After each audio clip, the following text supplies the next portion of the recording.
Jordan got shows. Me and Jordan, yeah, we 7:45, 8 o'clock. Yeah.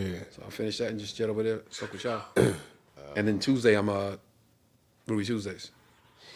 Yo, that turkey fucked me up, man. Oh, word? Nigga. That shit was delicious. It was, it was, of course it was delicious. Emerald brought us some barbecue. Yeah. Oh, okay. Shout out to Emerald, She man. said, man, you a motherfucking dog on that stage, nigga. Oh, Okay, man. 7 o'clock.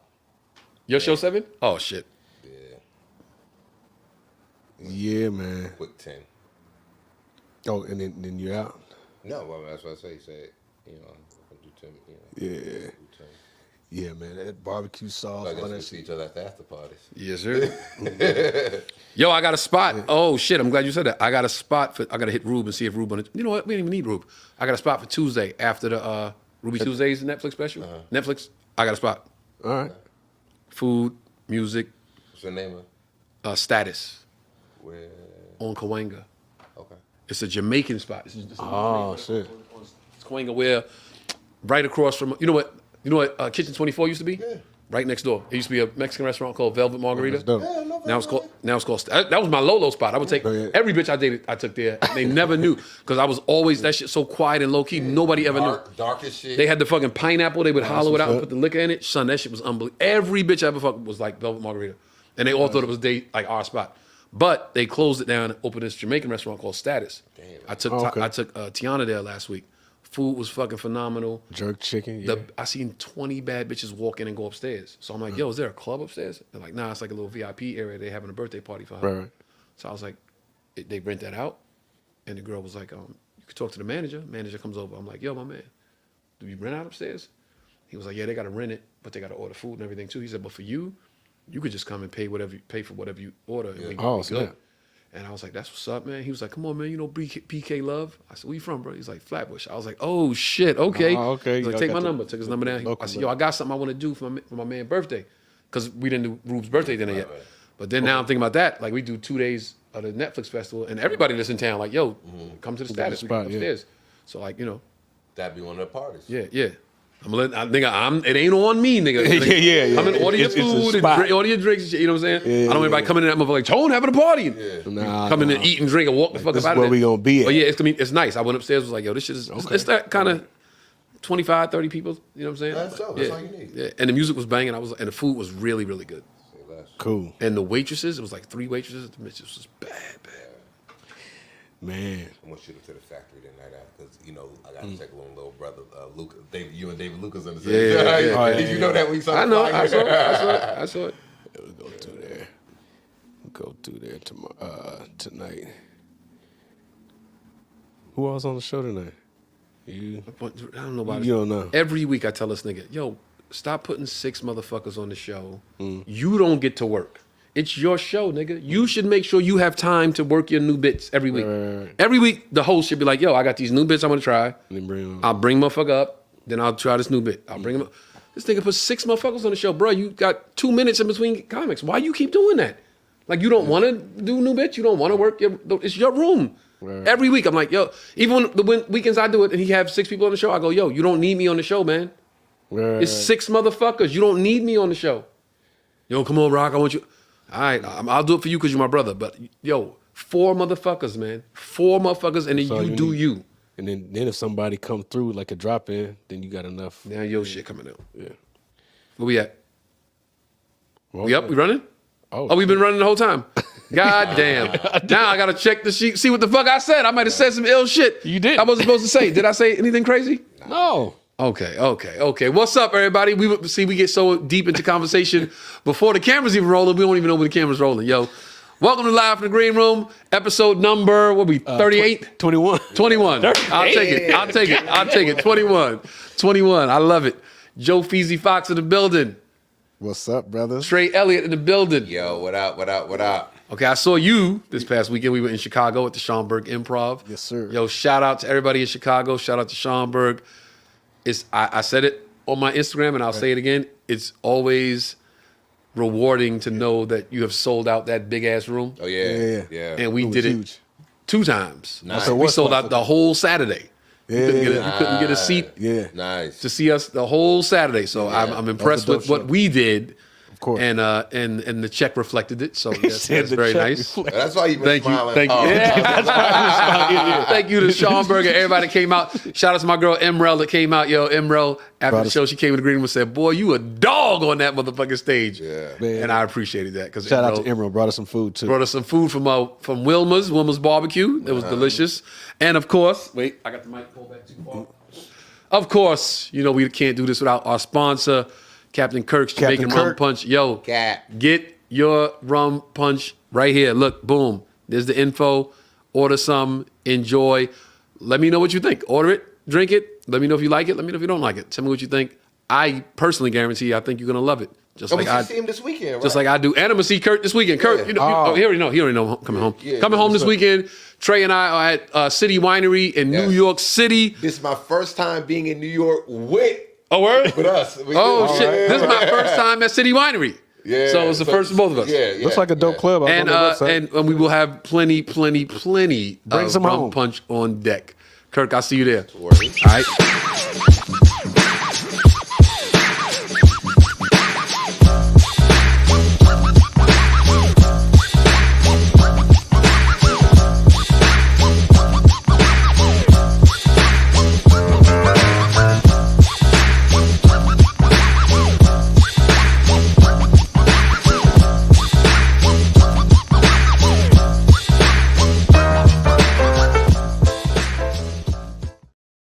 Yeah. Welcome, y'all, live from the green room. We in the building.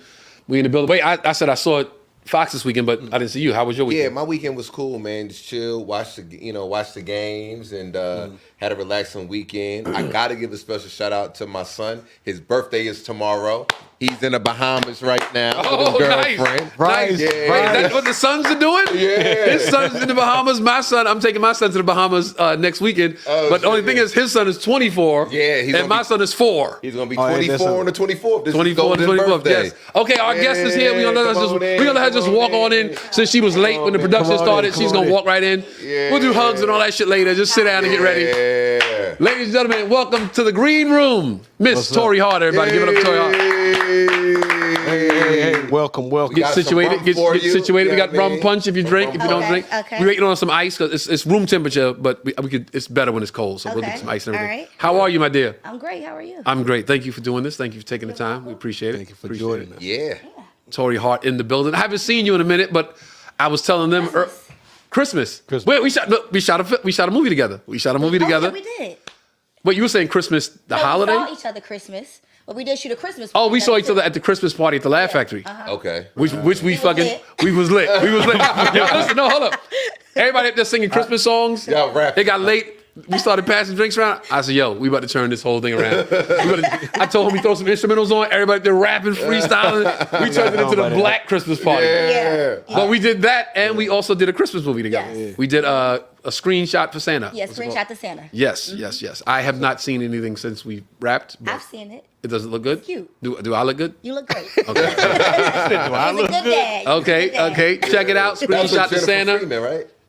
No. That was with Essence Atkins. Essence Atkins. Okay. Where's it being played? Like, where's it gonna? I do one with Jennifer Freeman. I do one with Essence Atkins. You just line the baddies up. I do a movie with them. Line the baddies up. They all got history with your boy. Yeah. That's what's up. Yo, so welcome to the show.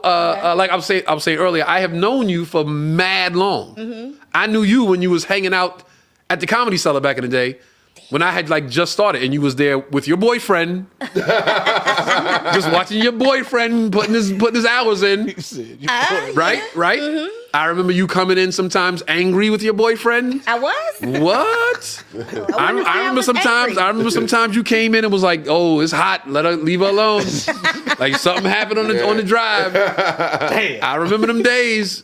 So I want to give you a proper intro, ladies and gentlemen. If you don't know who's in the building, actress, comic, mother, drives a hell of a fucking car because Rapper. I was at a Mercedes. A rapper, true. Yeah, rapper. I was at the Mercedes dealership looking to upgrade my Mercedes, and the dealer said, "Oh, that's the car I sold Torrei Hart." Oh, he told you that. And I too? said, wait, Torrei Hart is driving this motherfucker right here? And he was like, yep. So very nice. You have a very nice car. You know what? That car is a piece of shit. Damn. Damn. Let me tell you straight up. I have been back and forth to the dealership. I don't know how many times in this vehicle. So be glad you didn't buy that car. Wow. I'm in a loaner car right now. Really? Wow. Yeah. I'm From in a that same dealership? From the same dealership. Fucking with Kedar. He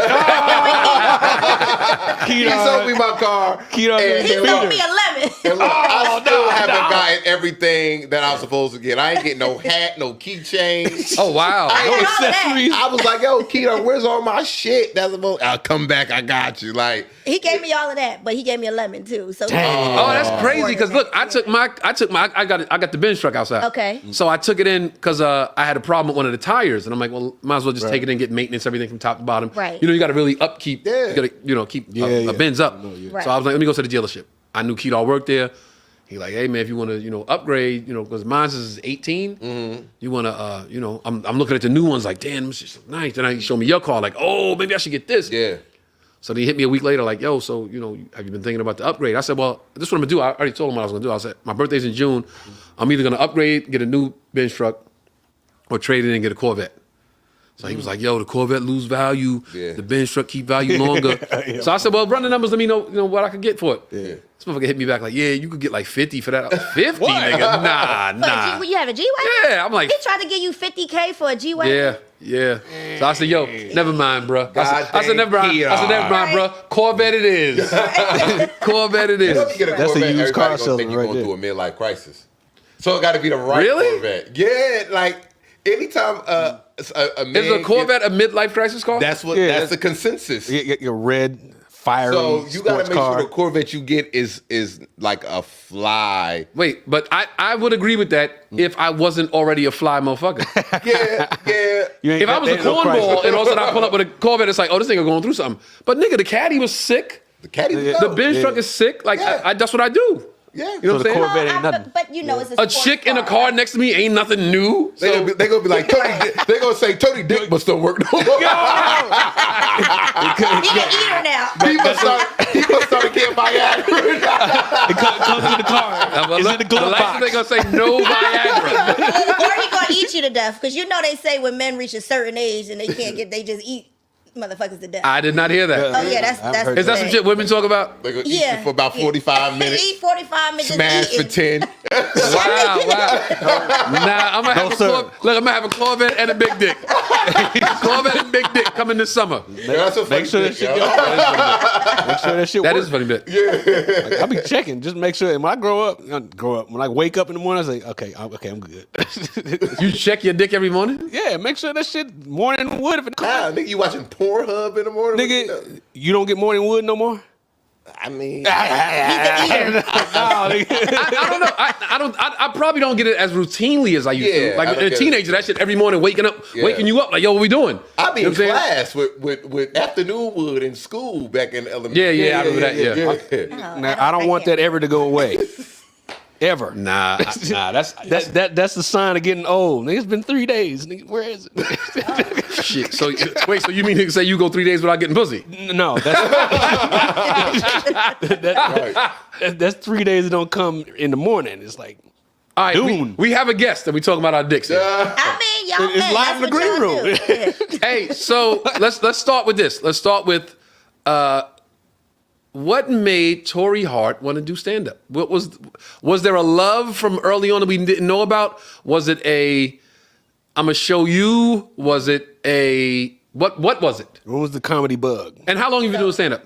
Okay, so about 16 years now. Oh shit, 16 Okay. It's years. been a long time. Wow. And Oh I mean, shit. Okay, I did not and know a lot that. of people don't know I got class clown in high school. I mean, I've always been the clown. I've always done it. My family always was the one, that come to me for the jokes and laughs. Okay. Oh yeah, no, this was me, and I think that's the reason why me and my ex, we gelled so good together early on, and why I was in the comedy clubs before I even met him. Oh wow. Okay. So yeah, so I always had interest in it. My parents, that's all they used to listen to all the time was comedy. I would Same. sneak and listen. Same. So it's just that's my life. It just was always a part of me. Really? 16? I was not expecting that answer. Oh, yeah. Who just think and listen to? Who was it? Oh, Richard Pryor, of course. Yeah, of course, I mean, of they course. were playing Richard Pryor, Eddie Murphy, of course, back then, but mainly Richard Pryor. It was always Richard Pryor playing in the house. Okay, so when you said 16 years, so what was your start in the club At in the Philly? Ha-Ha. Or Oh, L.A. Oh, At out the here. Ha-Ha. Yeah, but I was always going to the comedy club course. Right. back east. Yeah. Right. I know. I remember seeing you in the cellar a Oh, lot, yeah, and I see you yeah. at the strip a lot. You gotta love it. I mean, I used to sit in the back and write. I used to like be back there writing, and then I'd be like, try this or do that. Like I was always in love with it. It was Okay. Yeah. And you said you and Kev. Can we say your husband's name? Or you gonna say my husband? Like, let's just. So we ain't gonna be that informal. Like, so you and Kev. One of the things that you gelled over was like your Comedy, comedic, yeah. your love for That's comedy. why it lasted as long as it did. Because y'all laugh together. Yeah. Gotta laugh. Gotta laugh. Yep. Yeah. Gotta laugh. Yeah. Gotta laugh. Laughter is key. Have to laugh. And apparently morning wood.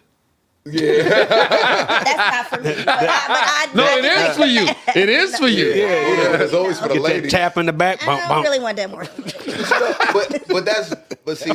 But like you said, that's something that a lot of people don't know. Right. Because, I know in the blogs, on social media, that's Mm-hmm. the blogs now, you will always see people say, well, she used to write for him and she used to Right. do this and she used to do that. And some people be like, well, no. And some people be like, that ain't true. Or Right, yeah, that right. is true. You know what I mean? So with you saying that, you guys kind of was like an influence together. Oh yeah, for sure, Yeah. definitely. Yeah. Of course. Uh-huh. Okay. Mm-hmm. All right. I hate when people say that. Yeah, he wrote the jokes. It's like all of them. No, of course not. You know Of what course I'm not. saying? But people I was think a- that. A you know, comedian's not you're- supposed to have any writers. No, but you know how you're around someone all the time. It just happens naturally. And I'll just say funny shit all the time. And people, I'm taking that. You know what I Right, mean? right. Like, Yeah, people that's how take comics a think, lot yeah. of my shit, you Right. know? So I'll admit, like, when I'm just shooting the shit like this, it just blurts out and comes out. And there's been a few things stolen from me. You know, Oh, but- name some names, Tori. Name some names. Since you brought it up. I'm not messy, and it is what it is. But I'm just saying, you know. Yeah. Do you know that they know and they know that you know? Oh yeah, definitely. Okay, all right, cool. So okay, like you started the Ha-Ha. So give us that story, like your first. Okay, so I started at the Ha-Ha. You moved to LA what year? I can't even remember. 2000. You came with Kev. 2000, You came with Kev. Yeah, we moved out Okay. together. Yeah. And I didn't start right away. Like I started off in sketch first. Okay. So Oh, yeah, really? so I started off in sketch, and then I got to deal with Russell Simmons, All Def Digital. Shout out me to and Russell. Simone- Shout out to yeah, Russell. shout out to Russell Simmons. Thank you, because he saw the talent. Me and Simone Shepard actually had a sketch group called Pretty Funny Fish. Yes. And I so was in those- you, I did- yeah, I you remember that. you was in one of those skits. Yes, Yeah. yes. And so, basically, I did that. I was also doing movies. I also was wrote a movie. Okay. Producing, have several films that are on TV as well. Nice. And yeah, and then stand up was like I tried it before, and then I got away from it, Mm-hmm. and then I went back to it, and then when I went back to it, I just stayed in it. Mm-hmm. So. Are you are you concerned at all? I was gonna say, are you concerned at all with what the narrative is for you doing stand up? Because you said 16 years, that shit just shocked the shit out of me. I know. Because the narrative, and I don't read the blog, so I wouldn't know what they're saying about you. Right. I just try to stay away from I'm in a zen state now, Tori. I try to stay away from Gotta negativity. protect your vortex. Yes. I'm on some new shit now. So are you concerned at all with the narrative that you only started doing stand up after the divorce and this is like some spiteful shit you're doing? Or Oh, well, people gonna talk. People gonna. Right. They don't know that I'll be. I've done stand up at chicken shacks. I've done stand up at little hole in the walls. I'm going to a hole in the wall tonight to try out some new jokes. Okay. And just because they don't see me on the scene, or they like, where has she been? Like I'll do it everywhere, and I move very, very stealth like because there is more pressure on me, and you should know this being Chris Rock. hey, You know, we have to move a little different because there's more scrutiny, there's more judgment. You know, I may not be able to work out a bit as easy as say like Trey or Joe because it's well, I'm joking. It's harder for me to work out a new bit Yeah, somewhere they're because gonna I'm judge being you. judged. I say that You know? all the time. Right. I don't have the luxury of having a mediocre set. You don't. Now I've had them. I've gotten off Yeah. stage several times and thought like, that was all right. But Yeah. the people have to always go. They always have to feel like, man, that was really good. Right. Because if they ever see me and it's like, he's just. If I ever like mail it in one night, I just don't feel like it. I'm just like up there because I got a spot. Right. That's It's when everybody got the their next day. It's like camera that's out. right. Oh, yeah. That's when the cameras will be there. That's when the fucking writers will be there. That's when the Wow. networks will be there. The Yeah. blogs will be there. Yep. And it's shit. He's not the He's real not deal. funny. He's And not they just take one Yeah. boo on camera to go viral. right. never did. Right. But, He's no, like- I'm just looking because I Okay. seen that the thing with DC Youngfly. Oh, he got booed? He bombed and got booed recently Right. on Okay. the Right. on the tour with Mike. Okay. And that shit, of course, it's going viral. The We Them Ones? Yeah, Okay. yeah. But you said bombed, or he just got one person booed? No, he was getting booed by the mass. He Really? took an L, and that's like that. He's been doing L. That's all he's been doing his entire career or His something. mother did just die. I mean, like During that he time? cut him some. I'm just saying, like, I Gotta mean, it cut hasn't him. even been a year. I don't think. Right. You know? No, it hasn't. Seems And like, he has yeah. 3 children, and Yeah, I but mean, and the fact he's back out there and even trying to fight through. I couldn't imagine losing my kids. Heaven and Hendrix is my everything. Yeah. I couldn't imagine losing them, and then a month later trying to like just get back out there like nothing never happened. Right. Listen, You know what I mean? So, Right. You know, I've been through it. Yeah. Right. My sister. I was doing the show 2 days after. Right, I was after right there. my sister died on July 24th. I was doing the show on the 26th. Right. I called G Thing, was like, yo, because G Thing called me, Trey, I want to do a radio interview. I said, G, and it was like, my sister died. He's like, oh shit. I said, but I'm not going to cancel this show. And Right. when Tori saw me, she was like, you sure you want to do this? And I was like, I was No, I think sometimes that's the best thing to do. Yeah. You don't I think wanna that's the isolate best yourself. thing to do, to try And to then just at have the some type of Boogie, normalcy. Yeah, Like, yeah. at the Boogie, we did the New Year's Eve show. Mm-hmm. So yeah, it's a lot. You know what I mean, and you say it's the best thing to do, but if those emotions are all coming over you, and I mean, it's like it's easy to say that, but then when you hit that stage and you don't know what you're gonna feel. No, but if you could listen, if I get it, I totally Right. understand it. My mom's had heart surgery on the East Coast, and my brother was like, "Hey man, it's nothing you could do because by the time you get on a plane and fly all the way over here, and she'll be out of surgery by then. Right. So just stay there. We'll keep you posted. If anything happens." And I had a spot that night, so now I'm in the house like, shit. Yeah. Right. Right. I guess I'll go get on stage. And I went on stage that night and just started talking, like no material. Just I went to have a conversation with the room. Great fucking set, because it was like, I really feel like the audience gets a sense of when you bearing your soul. Yeah. Right. Yeah. They It's really know, relatable. like, oh, this is coming from an authentic Yes. place. It says that you're He's human. not trying to be Human. funny. This is some shit he's just taught. And that night, I remember And doing that, mad- and they were like, man, that was And something. magic comes out of that, bro. Right. You're gonna Right. have some of your best shit Right. One of the reasons why people say Richard is the best. Yeah. The king of all time, because Yeah. he took. You know, a lot of people he don't. opened his chest and just gave out everything. Yeah, a lot of people don't understand how comedians. You got to be funny all the time, and then how we deal with sorrow, loss, death, just like every stuff that the audience is going through. They come out, they want to have a laugh, or we want to come out and we want to get it off our chest, and you just never know who you might touch in your pain to really relate to the audience. And you know what's interesting? You said that people think comedians are supposed to be funny all the time. Yeah. Comedians are the least funny all the time motherfuckers you'll ever meet. With the exception of some of the crazy people. The corny niggas that just want to that think that's what it's all about. They trying to be funny all the time. I hate a nigga that don't turn it off. Like, relax. Yo, homie, we in motherfucking Costco. Calm down. Like because I know them niggas are trying to be funny all the time because they not naturally funny. Right. But the real comics are the least funny all the time motherfuckers in the world. Because we want to break. You know, Right. it's like when you're home chilling, I don't want to deal with that. It's just like when I'm out in public and I have to be made up and I got to get dressed to go to this place. So when I'm in the house, sorry, but the man I'm with, you're going to get me in a bonnet. That's just what it You is. gonna Harriet Tubman that nigga? You're going to get the damn. bonnet. You gonna Harriet Tubman the might nigga? get- You might get a dashiki. I don't know, but Oh.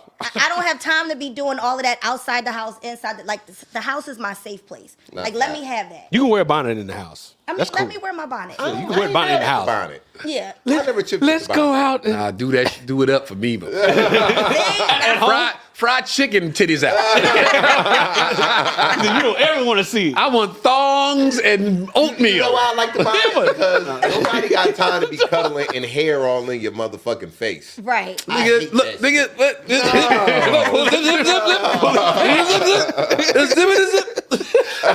You don't want to slip through your fingers with that silky bonnet. Tony, you must still be paying for pussy then, because I mean, ain't no I'm woman. paying for this. Damn, y'all got That's why my I dick get not that. working. I got a Corvette and my that's dick why I not see- working. I'm paying for pussy. See what happens when you want to get a Corvette? See what happens when you want to get a Corvette? Ain't no woman doing that all the time. I mean, come on, man. Not all the time, but Yo. Waking 75% up, it's, of the I gotta time get you gotta ready. do I gotta do this for not like- not waking up, but going to bed. Like yes. Okay, I mean, to each his I own. mean, you know, yeah. Yeah, every now and again. So look, I got to say this, you know, not in I the was about to beginning, say but me, well, quarter whatever way through the show. So Torrei, me Yes. and you didn't like each other at one point in time. We didn't. So Wait. The floor is You yours. didn't like me. I want to You hear the didn't story. like me. I want to hear the story. Give me the whole story. yeah. What happened? So go ahead. Well, you brought it up. You tell it. So you know, I'm fresh in LA. You know what I mean? Probably You're about new to Los Angeles. I'm new to LA. Okay. Just got it. Probably about a year in, right? Okay. I never saw Torrei before, so I didn't know who she was. So we're at a spot called Weber's in Reseda. In Reseda. I got my open mic. Yeah, open mic. I got my P coat on. I'm doing a set, you know, talking about the P coat. Boom, boom, boom. Mm-hmm. I get off stage. The security dude was like, "Hey man, do you know this girl? She was talking shit about you. Like, oh, here come another nigga from Jersey. Think he gonna come out here and make it a try to No. be funny?" That's a lie. I did not say none of that. Well, I'm just telling you what he said, and I was He's a like, liar. "Who?" And they was like, "Her," and I was like, so I went up to you. I think Okay. we had a conversation, and I talked. I don't know. We had and he was like, "Well, my husband is the breadwinner." Mind you, I still didn't know who you were, and you know the energy was kind of off. What that? Wait. You went to approach her about what you heard she said, and she was like, "My husband's the breadwinner." Yeah, I kind of approached her, but even with because my approach is never malicious. It's just Right. like, you know, and then we end up having a conversation, and it was just like, you know, introducing ourselves, and I was asking about you, and oh, you do comedy, and you know, do you do it full time, whatever, and it came to, well, my husband is the breadwinner, you know, so I don't have to work or something you said to that nature, but I know we end up leaving that spot not fucking with each other. Well, no, what happened was. Okay, what's your version? What's your version? That's not what happened. What's your version, Torrei? Okay, yeah. What happened is, because you remember, I was in comedy clubs almost 4 times a night. So Okay. I was living, pretty much breathing this shit like immersed in it, right? Not stealing a joke. Okay. So I heard you say a joke that I had heard before. So what I said was, "Ooh, I can't stand a joke thief." That's what I was saying. I was like, "You are a joke thief," and I said it to you. I was like, "You know that's a stolen joke," and then you were like, "No, it's not." I was like, "Yes, it is. I've heard that joke before. It's a stolen joke." So that's what it was. It wasn't like I wasn't over there talking shit about. I don't She talk shit about accused nobody. you, brother. Yeah. I did, and I probably accused. could have changed my approach, but you know, I was younger and more just so I'm all about, you know, no, be original, because people be doing Okay. hack jokes all Yeah. the time, and it's like, you know, be original. So that was what it was, but I was not over in the corner at all Okay. talking, because I don't talk shit about people. That's Gotcha. just not me. You will never hear me in any drama or nothing, because that's just not my personality. All right. Yeah. And so then, as the months went on, we end up being at a party at Makai's crib, Okay. and we talked, Well, yeah. and we had a heart-to-heart conversation. About the same situation? No, just about, yo, what's our beef with each other? Why? I didn't have no beef. Yeah, or it's like, well, okay, well, what's going on? We kind of talked about it. It was like, Yeah. and I mean, you don't mind me talking about the conversation. It wasn't nothing crazy. Yeah. It was just like, hey, you know, I was going through some things, and so my delivery may have been kind of harsh, and I'm like, well, you know, I took it this way, and Right. we didn't even really know each other to even have that energy towards each other. Right. And we had some drinks, we hugged, and I won a poker tournament. And yeah, we was good. and we made up. Yeah. And a week later, she went and helped me pick up a couch in Hollywood. Helped you move? Yeah, she helped me move some furniture into my apartment. And Yeah. we've been tight. friends ever We've been since. friends That's what's ever up. since Yeah. that, man. You know what I mean? That's a real friend right and there. then we Help had move. the same acting Acting coach. coach. Yep. And then we ended up going to And the same then we acting. bonded. And Yeah. then we was always getting mics and stuff together. Yeah. Nice. Glad y'all worked it out. Yeah. Now No beef. that inspires a question, because you said something that we talk about a lot on this podcast. Right. What is a stolen joke to you? I mean, if I've heard it, like, you know, and like I said, back then, I don't know why I thought I was the joke police. But Right. because, you know, I guess because I always was trying to write. I always wrote original stuff. I actually would be at home writing from my experience and not ever trying to take somebody else's material, which I see a lot of people, they do easy material, in my opinion. Low-hanging fruit. Right, right. And I'm like, I actually really talk about my life and the shit I've been through, and I get scrutinized for that because they're like, oh, you're talking about your ex, but I'm like, that's my life. What else am I supposed to talk about? I'm talking about my family and everything I've been through. So, when I see certain comedians that to me are just doing that, I guess it just rubs me the wrong way, but I'm at a place in life now where I don't care. Okay, so is a similar premise, would you say that's the stolen joke? They talking about the same thing? Well, no, because premise, we all got the same. Exactly. That's why I want to see what your answer is. Yeah, like everybody done been through some stuff in relationship wise and family wise and stuff. But I mean, if it's like verbatim, that's a stolen joke. Right. Yeah. Does it have to be verbatim? What if they just change one word? Because that's still the same thing. That's still verbatim. Yeah, That's still same, verbatim. If you change one word, that's because some people try to claim We've that. all had jokes. I've had jokes stolen. Right. Some people try to say, "Oh, I didn't say this. I said that." Nigga, it's the same thing. Yeah. You just Change the one word. couple words. That's semantics. That's what they're trying to use. Friday. Yeah, my joke's on Friday. Niggas, Right. what? Right. Oh, Said Saturday. I said You Monday. said Saturday. Right. You said Monday barbecue. night. Nigga, I You said said Tuesday Italian evening. Food. Nigga, it's the Right, it's the same same thing. thing. Yeah. Right. Food. Yeah. Do you said you write about your life, and which we all do. Everybody does. Right. But again, like I get what you're saying about you writing about your life can be misconstrued because of what your life is and what it used to be. So how difficult is that to write about your situation knowing that everybody's like, oh, she's attaching that to that purposely when you probably aren't. Yeah. But Yeah. it's gonna be like, oh, she just talking about that because. But in what you just said in your own words, it's just your life you're writing about. I So how mean, difficult is it for you to write in that regard? There's a lot of things that I don't put in there. There's Right. a lot of things that I leave out. For the most part, it is difficult because like I said, I'm getting judged 10 times harder than the next person. And because, let's face it, he's like America's champ. So I can't go against No, that would be my brother. But continue. My brother's a champ. That would be continue. Both of them. Okay, they did a whole tour together. You know what I'm saying? Yeah, maybe we need to do something. No, listen, I got another. I'm gonna go. My questions are coming. Go ahead. Damn, here they come. Look, the new Heart Rock. But yeah, it's been difficult. And so when people be like, is she really? This is not easy. I take this very serious. I'm on the road right now. I just got off tour with Kat. I had to deal with scrutiny with that. People trying to say, me and Kat conjured this up. That way, wait. Okay, so wait, put a pin in that right there, because I wanted to ask that question. Right. I wanted to ask that question, and since we right here, let's just jump on it. Right.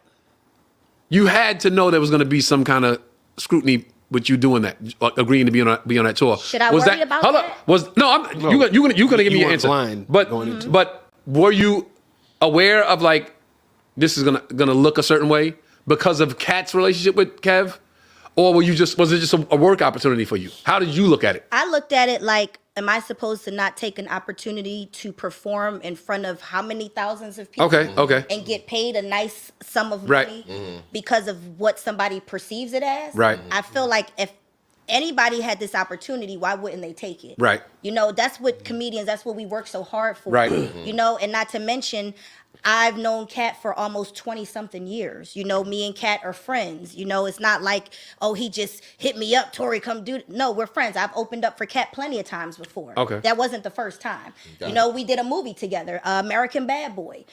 So it's just like when people think they know everything and they know nothing, it's just like, mind your business. You don't really know what's going on behind the scenes. Right. And I'm not going to stop what God has put in front of me because of me worrying about what somebody else is going to say or think. Right. No, trust me. You're talking to the guy that gives zero fucks about the comments and the people in the comments and all that shit. They miserable motherfuckers, and they want you to be miserable with them. Right. They see you happy, and they're like, what can I do to bring this motherfucker back down here?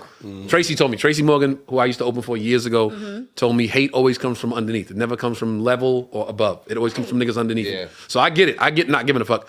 But I think, even with that said, I think if I was in a position where it was like, I don't have anything to relate it to. If it was like, do a movie with bitch ass Will right now, I would have to really sit and think like, yes, it is an opportunity, and yes, it is some money, whatever the check might be. But I don't want to play into the spectacle of what it might turn into. Like the night I spoke on it when I was on stage on the tour, there was like the week. I was like maybe like a couple of days after I was on tour with some more. Right. And I'm in the green room chilling, not even thinking about that shit, in a great headspace. And she was like, "You okay? Are you okay? Because I was going to check on you." And she made me fucking relive it in that moment. And they was like, "Ladies and gentlemen, Tony Rock." So I went on stage, like, "Let me tell y'all motherfuckers something." That's why I said all that shit on stage that night. That was in Houston. That was in Raleigh. But then the next night we were in Houston. And as soon as I hit the stage, everybody pulled their phones out. Right. And I was like, okay, now it's a spectacle. And I said, before I say one joke, listen, y'all, I don't want y'all to come to the shows from now on every night to see what Tone said. I don't want to take away from these amazing comedians who have been in the game longer than me. I'm like the young boy on the tour. Right. So let's not make this a fucking spectacle about what Tone's going to say. Yo, put your phones away. I'm not addressing it tonight. I said what I said last night. Y'all here for the tour. Let's just enjoy the jokes. Right. And it got like a little round of applause. And then went into my set. When I came off, Simone was like, yo, I really respect that because you kept the professionalism was the most important thing, not the whole make it about you and your family. And she was like, I really respected the shit out of you for that. So I'm thinking like I would have to give some type of consideration to what it could potentially, the circus that it could become. And I did. Okay. I did. But here's the thing. I'm not married no more. Okay. You know what I mean? Like, he's remarried. His loyalty is not to me. His loyalty is to his new wife. And I am not, you know, we still do family things together. We still, you know, Christmas and holidays and stuff and what have you. But honestly, my loyalty is to me. So, you know, it's a little different with you. You know, that if Kevin was my brother, you know, I definitely would have been like, nah, Kat, I'm good. But my loyalty is to Torrei because nobody thought about Torrei when he went off and got remarried and we went through our, you know, issues with our divorce, you know. So why should I worry about something like that if nobody cared about what happened to me during that time? Okay, I get it. So it's a little different. Yeah. Yeah. And side note, you have two beautiful children. Thank you. I see pictures of your kids like those are two cute And black one of them babies. still I like to owe see me, black babies. A refund on my bracelet. Oh, yeah, my Heaven little made a hustler. bracelet and I paid her $1 and it broke like 2 days later. My daughter was hustling, making, you know, I had took her to Michael's to get, you know, all this material and stuff to make bracelets back in the day. And We shoot she the took the sketches, time, yeah. she took the time to, you know, start selling them during, you know, that time. Yeah. He actually was one of the people who bought them. So And it broke. I said, hey man, I need a refund. What's Heaven and Hendrix? Heaven and Hey, Hendrix. what's the ages? Heaven is 19 now. Oh shit! I know. We just Oh, was in New shit. York together. Like, She grown. No, that's my dog. That's Yeah. what I like, dog. Ain't that so dope to have? Because I was just telling Tone Yeah. before you got here, my son will be 24 tomorrow. Right. And it's just so dope just to have late teens, Yeah. in the 20s, and Grown children. They really become like Your friend. a grown It's like- peer friend. Yeah. Yeah, have a You know, personality, a Bryce point of view. hangs out with us all the time. Yeah, Just yeah, in Jersey yeah. with Okay. us. It's a dope feeling, man. Yeah. And you're a mother with a daughter so I'm sure the bond, you know. It's so dope. That's like Yeah. she's my every morning our conversations, and my son too. Yeah, you know, yeah, he's right. 16 though, but you know, 16 and 19. Wow. yeah, 16 and 19. I have a he 4. driving? My son's gonna be 4 next week. Yeah, the second. Four? Lifestyle's gonna be man. 4. Yeah. Yeah, I man. don't never want to go back to that. Well, I have that. Enjoy, I have that to enjoy. look forward to, and I love it. Listen, Yeah. where we at right now?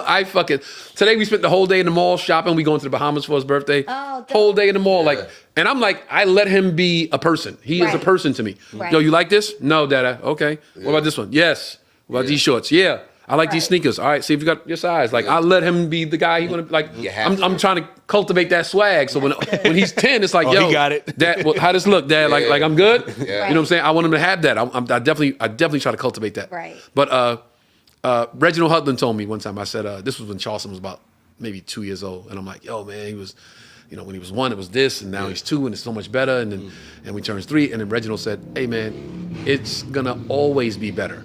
He'll be 5, and you'll be like, this is the best. And then he'll be 7, and you'll be like, this is the best. And he's 10, and I think his kids were 14 and 16 at the time. Okay. And he's like, I look at them now, and I'm like, this is the best. Yeah. And next year, this is gonna be the best, because they keep developing and growing and getting smarter and developing a personality and a sense of who they are and what they like. And they can have a conversation with an adult person. And he's like, yo, it's gonna be the best. It's gonna continuously be the best. So I'm looking forward to every He'll probably part of be it. smarter than you. My kids. Oh, no, They're yeah. smarter than me. Yeah. And I can't. Heaven is very, very funny, and she's also quick. She graduated salutatorian. Nice. So she's brilliant. Her brain, and she's a writer. She's in school studying writing. So she thinks so differently than I thought. Yeah. Because she had the opportunities that I didn't have.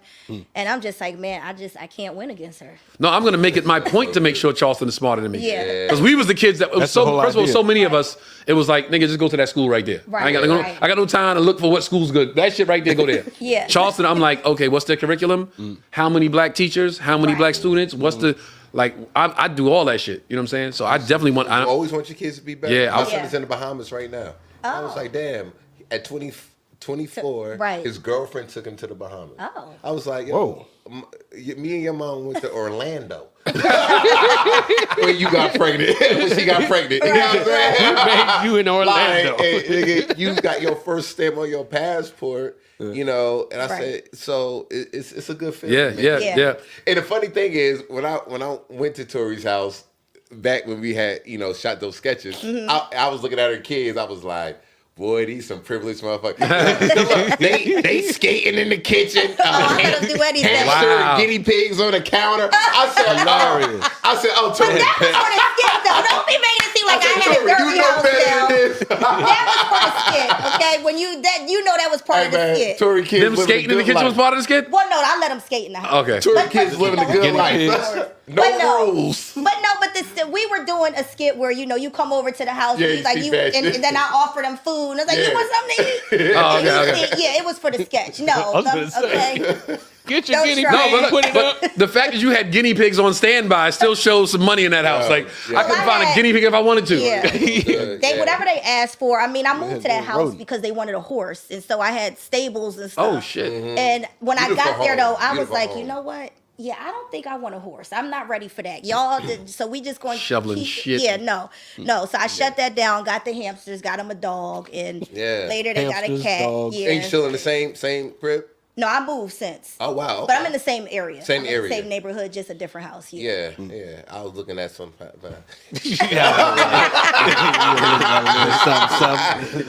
Money coming in. I'm looking in the area too now. Yeah.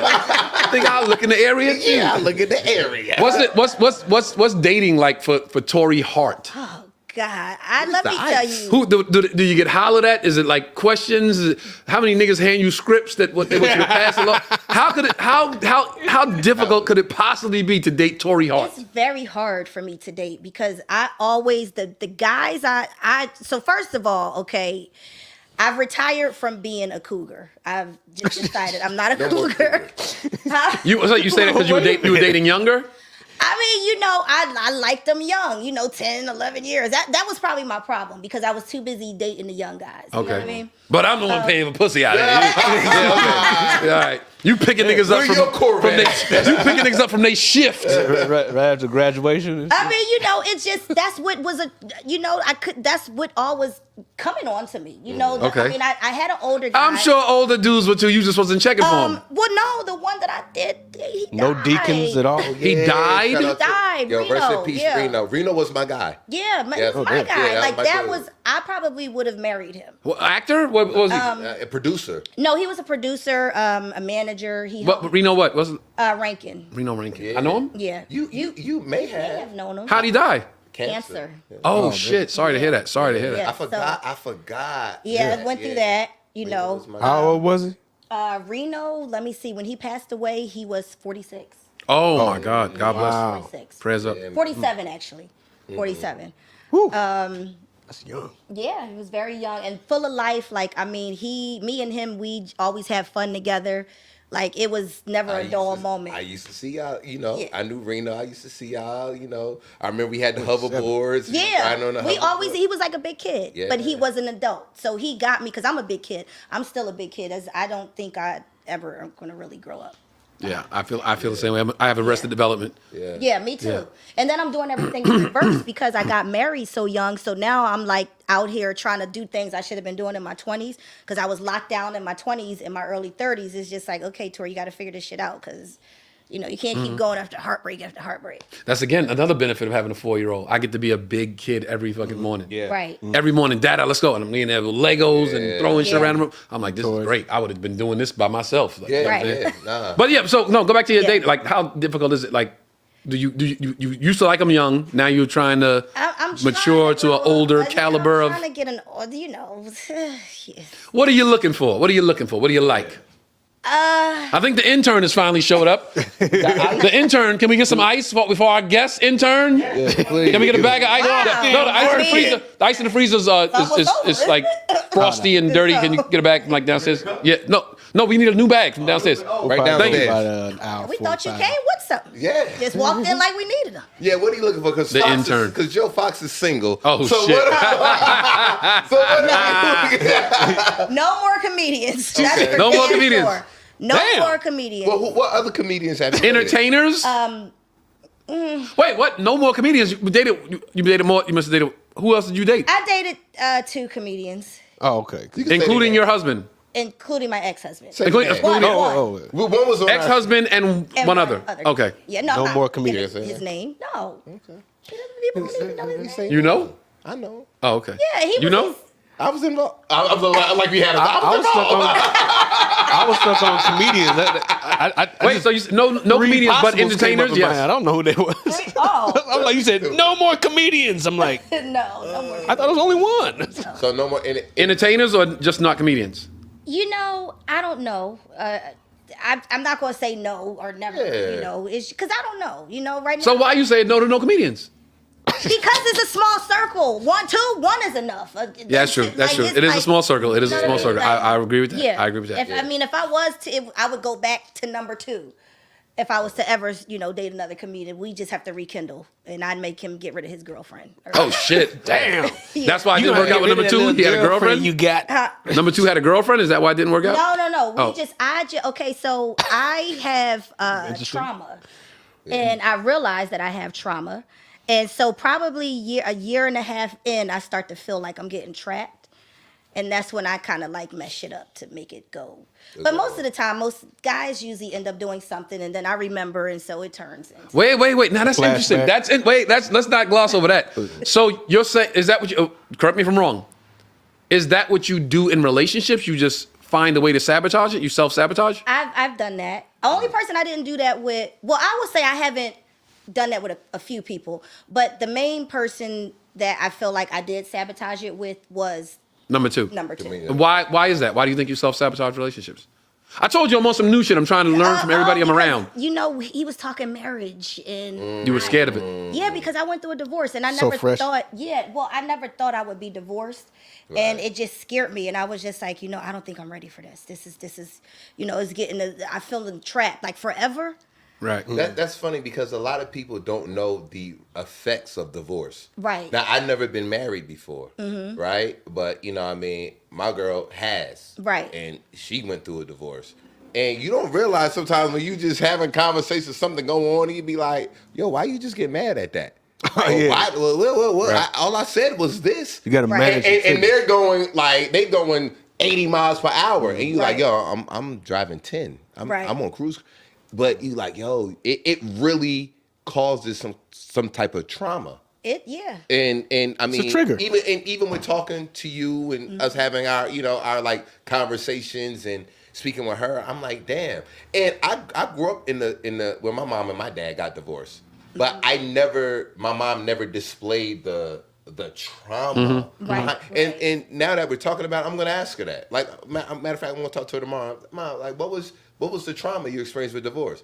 Because after my mom got divorced from my dad, she got married to my stepfather. He passed away. And then she got married again to Lewis, who's not my stepdaddy. He Lewis. Okay. But I'm wondering, were you afraid? Did you want to do it again? How did that divorce affect you? With my dad. So, but that's interesting. Like, we don't I'd be think interested to hear what she says about that because my parents were together forever. Like my pops passed. Yeah. So in my mind, I say this all the time. In my mind, my parents still married. Right. Yeah. In my mind, my Julius Rock and Rose Rock still married. If you ask me, You're right. Right. I don't give a fuck where he at and she at. They married. Married. Right. So I never thought. I never thought if I was married, I never thought divorce would be even a possibility. Right. Because I never saw it. And you never know my what I never it saw was. it. still I married thought, too. look, my grandparents to the casket.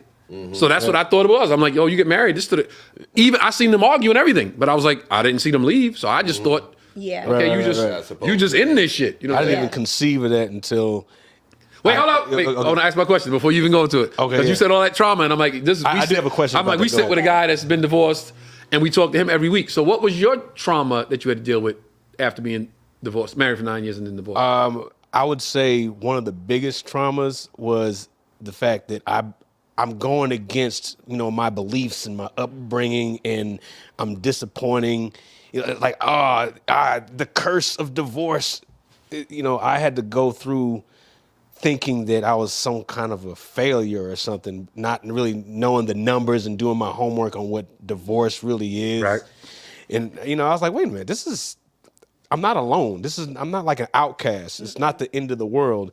Like people would try to make you believe. Like, I grew up in a Christian home. Well, God hates divorce.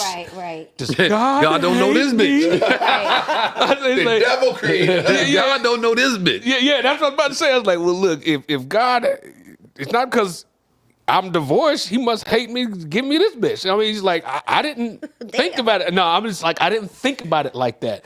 So the biggest trauma was thinking I was some kind of a failure, I'm going to hell because God hates divorce, therefore he hates me. Damn, you thought that? For about, Christians will make you think you're going to hell for everything. I thought that for maybe about a minute, and then I opened that Bible and found me some loopholes. Nigga. I mean, here go no, they didn't say this in church. Right. Here's the way out. That's a hell of a bit. But here's one of my questions that I really thought I wanted to know, which was being in a high profile relationship like you. What advice would you give to the younger woman that is about to get into something like that, or even the possibility of it? What advice would you give them to maybe learn from any of your situations or traumas to try to avoid that? Like, You mean like somebody that's about to get into a high profile relationship? yeah. Because I mean, especially somebody young, somebody that's. I don't know how old you were when you got married, but Right.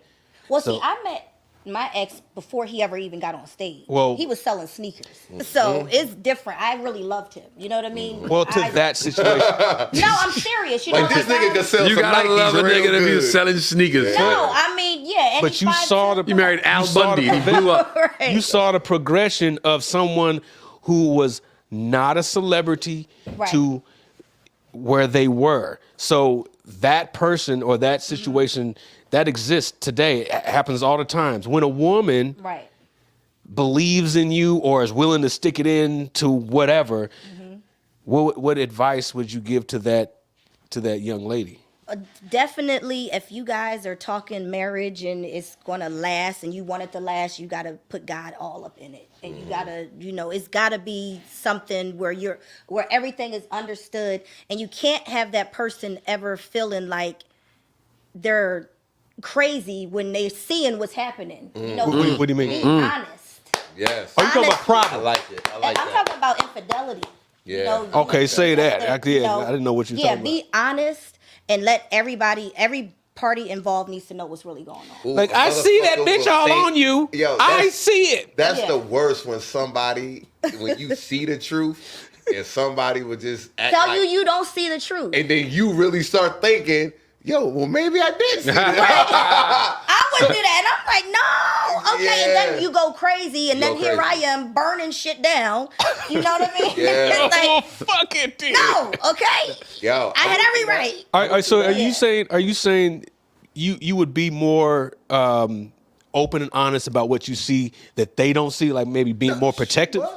No. No, Like you're advising these young girls to do that. That's Well, what you did, I'm or what you advising didn't young do? girls, okay, listen, because you got to know what you're dealing with. It's a different Okay. type of beast. Especially if you start off selling sneakers and then you go to this level. I'm just using my situation as an course. example, right?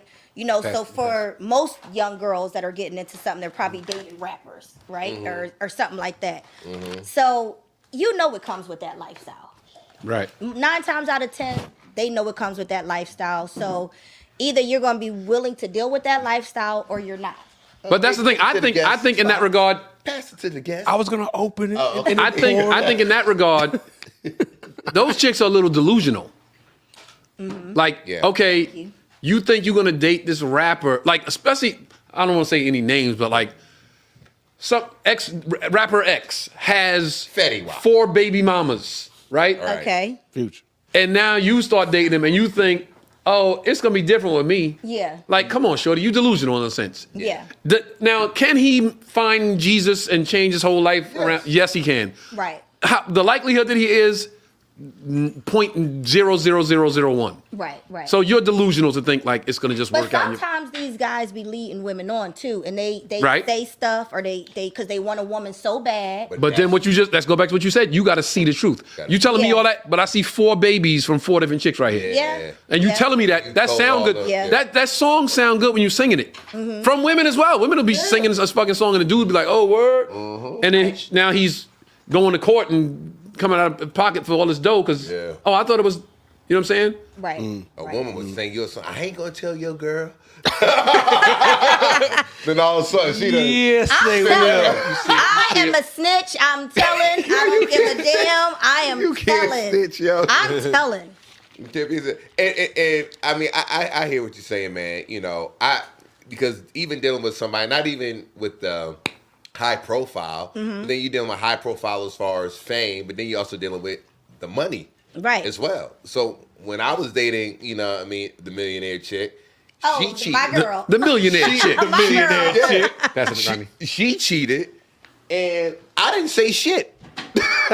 Why would you? Because she was the millionaire chick. Right. I mean, you but what- turned it out. You're supposed to get mad. Nothing. But what I did I was, forgive you. Everybody said, "What did you?" What I did was I saved all the change. So it was like, yo, can you go to the store? And, yeah. If it costs $30, she gave me $100 bill. I saved all of the change, all Right. of the 70s, the 50s, the 30s. This nigga had a piggy bank on the side. Till I got about 20, 30, 40K, and then I was just like, all right, I'm out of here. So are you sure you really loved her? Because because for me, I always had something to say. If I didn't love somebody, cool, you do whatever the fuck you want. But if I love you, no. So let me say this. I think at that point in time in my life, I was coming off of a very bad breakup. Right. To where I was like I've explained. Rebound. You can't do rebound. You I can't do was that. Don't work. Hurt. And I was in these streets, reckless and ill-advised, and found this chick who I knew nothing about. But then once we, started hanging and whatever, it was like, oh, this is new. This is something different. And all my friends who benefited from that relationship was like, yo, I know if y'all ever break up, you're going to be hurt. You're going to be hurt. And I was like, and in my mind, I thought, like, maybe, I think I probably will. Right. But then when it happened, I didn't give a fuck. So at the end, I was like, maybe it was just more in like. Right. And it wasn't even as far as the benefits, because I worked harder when I was in that. Because you be trying to keep up. You trying to keep up. Yeah. And I'm like, no, I don't need you for nothing. I got the alternator going out. I don't need you. You know what I'm saying? But I got change. But I saved the change. Right. I saved the change. Right. And to be honest, That's a shirt. It was weird, because when we broke up, I think those last like 5 months, I had the best time of my life, because at that time I was staying in one of her houses that I was paying rent, but I was staying out. So once I found out she was cheating, I said, "Fuck it, I ain't paying you shit." Why was she cheating though? Oh, she went to Jamaica. Oh, she Went to cheated in Jamaica? She went to Jamaica Oh, that don't without me. count. Ah! Did she go with a guy or she? No, she went met somebody without him. there. And the thing was, That don't count. I still fucking did damn. count, because remember she's It's a fucking rich. movie. This is a movie. Jamaica. She's rich. So she could go to Jamaica like a motherfucker would go to Sherman Oaks. Right. And so it wasn't like I just go to Jamaica once every 6 months. It's like, no, I'm going to Jamaica Tuesday, come back to LA Thursday. I'll be back in Jamaica again next Saturday. And Did she tell you or you found out? I found out. How'd you find out? Shit. The fit was different. The fit was different. That fucking Jamaican was. He hired a PI with all that Jamaican was change. fucking. Let's just say I have a great intuition. But okay, I'm going to tell you one part of the story. Tell I the never truth. told this story. You ain't got no publicly. good told us how job. Man, that how Jamaican you was caught him. rearranging I them never fucking told, guts. I never told this part of the story You publicly. said how you Yo, caught but him. look, Wait. A part of the story we've never heard, ladies and gentlemen. Go. So her house was so big, right? So it's gonna be some name dropping, and I'm sorry. I'm gonna say sorry to Tone first. So I'm at her house, we chilling like normal. I say, yo, I'm about to go meet up with Dwayne and Will, and they want to go whatever. So boom, she's like, all right, cool. So as I'm leaving the crib, Dwayne calls and is like, yo, change your mind, change your plan, blah blah blah. I said, fuck it, all right. Instead of me going home, I'm just gonna go back to the house. So I go, pull back up to the house, do the code to get in to the garage. As I go into the garage, I walk in the kitchen. She doesn't hear me coming in. Right. The house is big. Right. And I see her on WhatsApp with her titties out. No. And I see her talking to another dude. Now, mind you, she used to get drunk, hot, all kind of shit. Oh, yeah. So she like, what the fuck? And I was like, all right. I said, all right, Trey. Be chill. You a G. You know how to handle this. Don't. So I'm like, yo, what's good? So she apologized tremendously, right? You saw the dude? I saw the dude on the. Okay, go ahead. She's having I try to fumble, hang up, and I'm like this. I'm like, Why? yeah. He heard the steel drums. because she was like, she went to Jamaica the week before with her daughter. Now, me and her have been to Jamaica plenty of times, but she went, so cool. So I said, all right, Trey, just play it cool. Just be a G about it. So the next day we went out to eat. She's like, I'm sorry, I don't know, I was drunk. I met this dude in Jamaica, blah, blah, blah. It's nothing. Boom, That's what rich people do. So I'm like, all right, cool. Her ass went back to Jamaica 2 weeks later. Oh, wow. So then I was just like, I got to play. And from that point on, I lived as if I was single. So in that house, I had some of the best parties. You know what I mean? I was living the life. In somebody else's house? You goddamn right. It was I was renting it. I was paying the but she wasn't even in the state. She was in Jamaica for like 2-3 months at a time. So 2-3 months. Yeah. Yes. Oh. So when getting her groove back. That happened say like August. Right. I ended up moving out the house in March. I didn't see her at all from that point through. You didn't see her from August to March? Of March. Oh yeah. So at this time, I'm single. And you didn't pay no rent. From that time that I caught her? Mm-hmm. No. Nope. You squatted for like I squatted. Yeah, he was a Hell squatter. yeah. I squatted. as payment She for your knew. grief. Yeah, she knew. It was like Technically not because all the bills was in my name. I'm just everything saying, was in my name. in But principle, said, yeah. I was just like, yo, and I lived like I was single. And she had another house somewhere else, you said. Yeah. In Jamaica, She had the big house. So she in the big house, like, yeah, this nigga's like just laying in my crib, like, nah, I would have got the fuck out of there, bro. I would have got the fuck out of there. No, wow. That's plenty of why? Why? He said why? Why? This is just me. I'm speaking for Tony Rock. I'm not speaking for y'all. Some chick cheat on me. I'm not laying up in her crib. That's just not what I'm doing. That's revenge squatting. yeah, I don't blame Yeah, you that's for what you do to a squatting. bitch. Yeah, I I don't was like, blame man, you. fuck that. I probably would have. Yeah, let me stack up. Let me stack up. Yeah, yeah, plenty of change. Your piggyback. No, the way you said it was Plenty nigga, I change. scraped up the change. Hell yeah. Yo, whenever you date a millionaire, the secret is you gotta save the change. Nigga, that's a shirt, Doc. I go get the laundry. Take this to it. I got that like, yeah. See, that's what scares me. That's what scares me. What? What he's saying, like, I don't know who to trust. That's very, very scary. Well, it's comical, but nah, you will know somebody. Cause like I said, even during that time, I worked extra hard. Like it wasn't like I wasn't working. Nigga, I had a regular job. I was doing comedy. Right. Nigga, I was hustling. You wasn't I had a freeloading. regular You wasn't job, that, yeah. Ubering and doing comedy. All that, and I didn't have to. And mind you, I didn't even want to move in that house. I had my own spot paying $1,800 a month. So what happened when that house was empty, I got renters to move in the house. I said, I don't want to move in the house. I got my own spot. I'm good. I don't want to do that. You got renters to move into her house. I got renters to move into that house that I end up moving in. And to her other house. Yeah. Okay. And I moved them in there. I was like, yo, this house is not making money. Right. Let me put some renters in here. And they was in there for like a year. Trying to be the good boy. And she didn't know it? Yeah, she knew it. Okay. To the millionaire. And so that was generating money.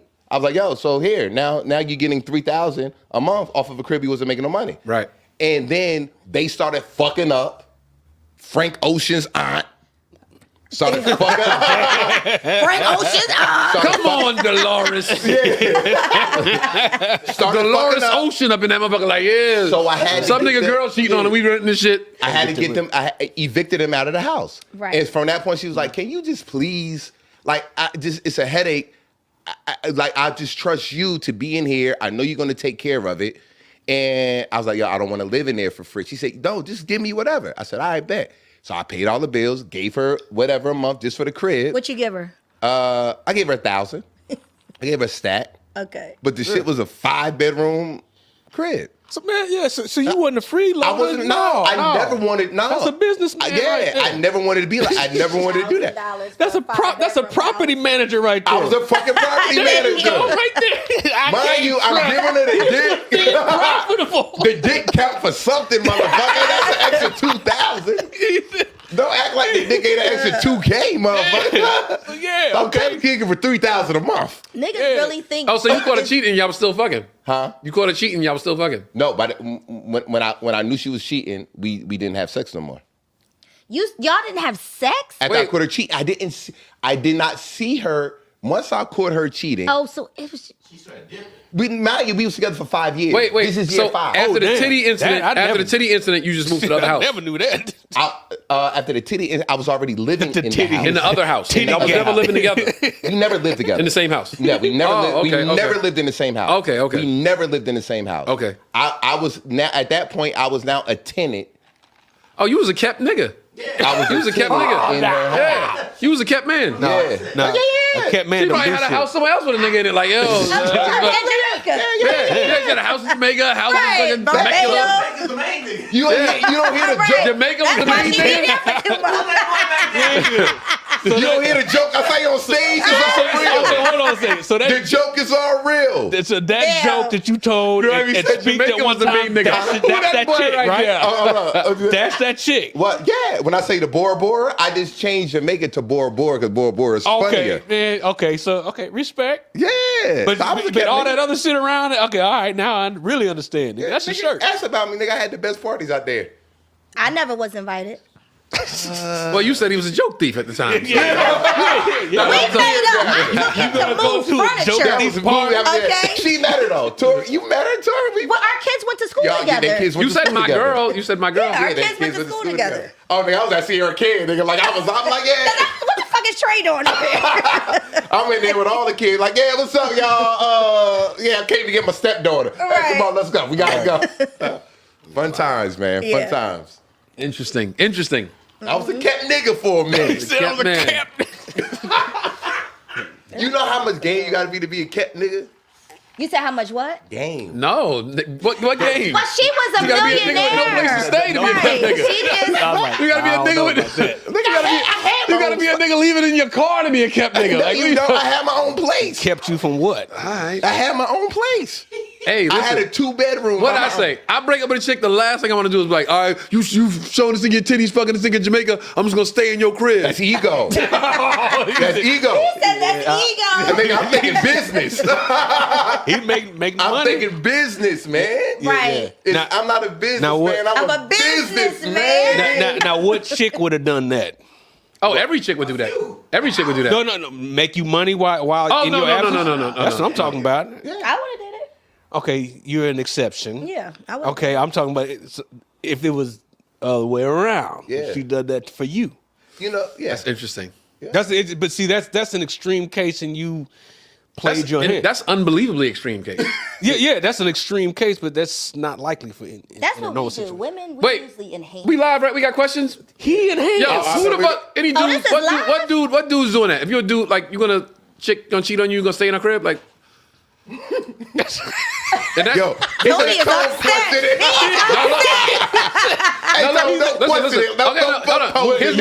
Here's my thing. This I only speak for me. I know. Let's talk. My rule with chicks, every chick I ever met in my life, 2 rules: don't ever disrespect me, don't ever try to play me. Mm-hmm. The disrespect I can't deal with. I don't give a fuck if your crib is 20 bedrooms, 20,000 acres. The disrespect I can't get past.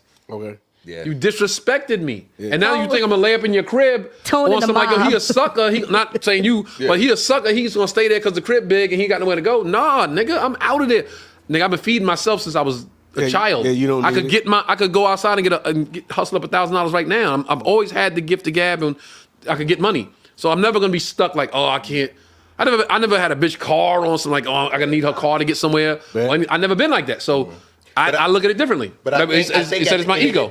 That's where it went south because I did not need her for that, and she was used to people needing her for that. So because here's the thing, she didn't know how to react to that. I didn't have her money, but I had the access. So I'm like, oh, you can't get a reservation there? Oh, I know the motherfucker. I could get us a reservation there. Like I introduced her to my circle of friends who were millionaires, who were successful artists, who were there. So she came into my world.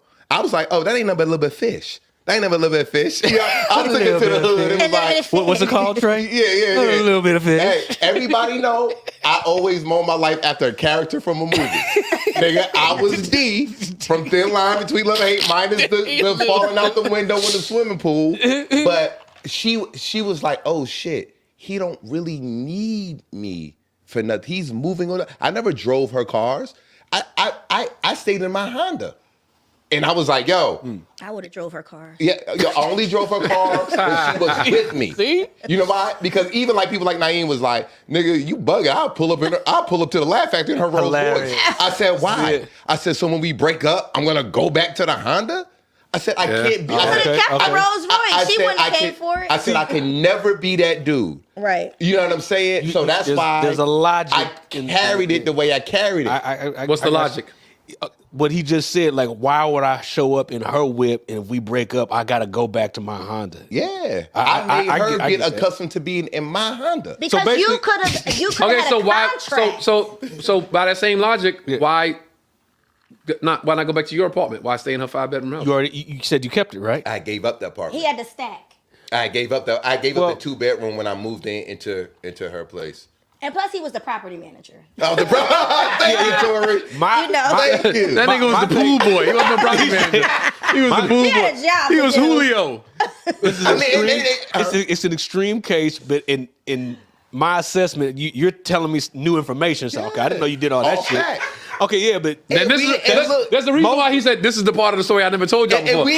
So it's 2 years ago, I'd be like, nigga, what? Okay, but look, mind you, nigga, I'm not nigga, we out here trying to irrelevant. You're being a man capitalizing on a situation. I'm capitalizing on the situation. So I'm not mad at that, but just all we hear is she cheated on me and I still stayed in her spot. That's the part you need to make sense. But I told you it made perfect sense. No, I'm talking from an outsider first hearing that. That's what I'm saying. I just heard the joke intern. First, you got something? What we got? The mic is right. The intern talking to the mic. I'll tell you how we got to that because it was Where did y'all find this intern? We don't know. At Whole Foods. This nigga was late with the ice. He was living in her other house. Grimy. Grimy, you better defend yourself. First question. Question for Torrei. Are we going to see you in more movies? Which do you prefer, acting or stand-up? Both, but you will see me in more movies, God willing. I would love to be in more movies. Is that somebody who could put me in more movies? Answer. Next question for all four of y'all. What's a crossroad? That's aggressive. What's a crossroad in your personal life that changed the way you viewed your life moving forward? It's a little loaded. Ooh, I got my pops passing was one. I really had to overcome that. I was depressed for 5 years after my pops passed. I really had to overcome that. That was a crossroads in my life that kind of got me in the direction of how I ended up here. Mm-hmm. And out in LA? No, I mean here, like where I stand up this world, you know, because I was like, if you're gonna die, like, you know, what Jay said, I'd rather die enormous than live dormant.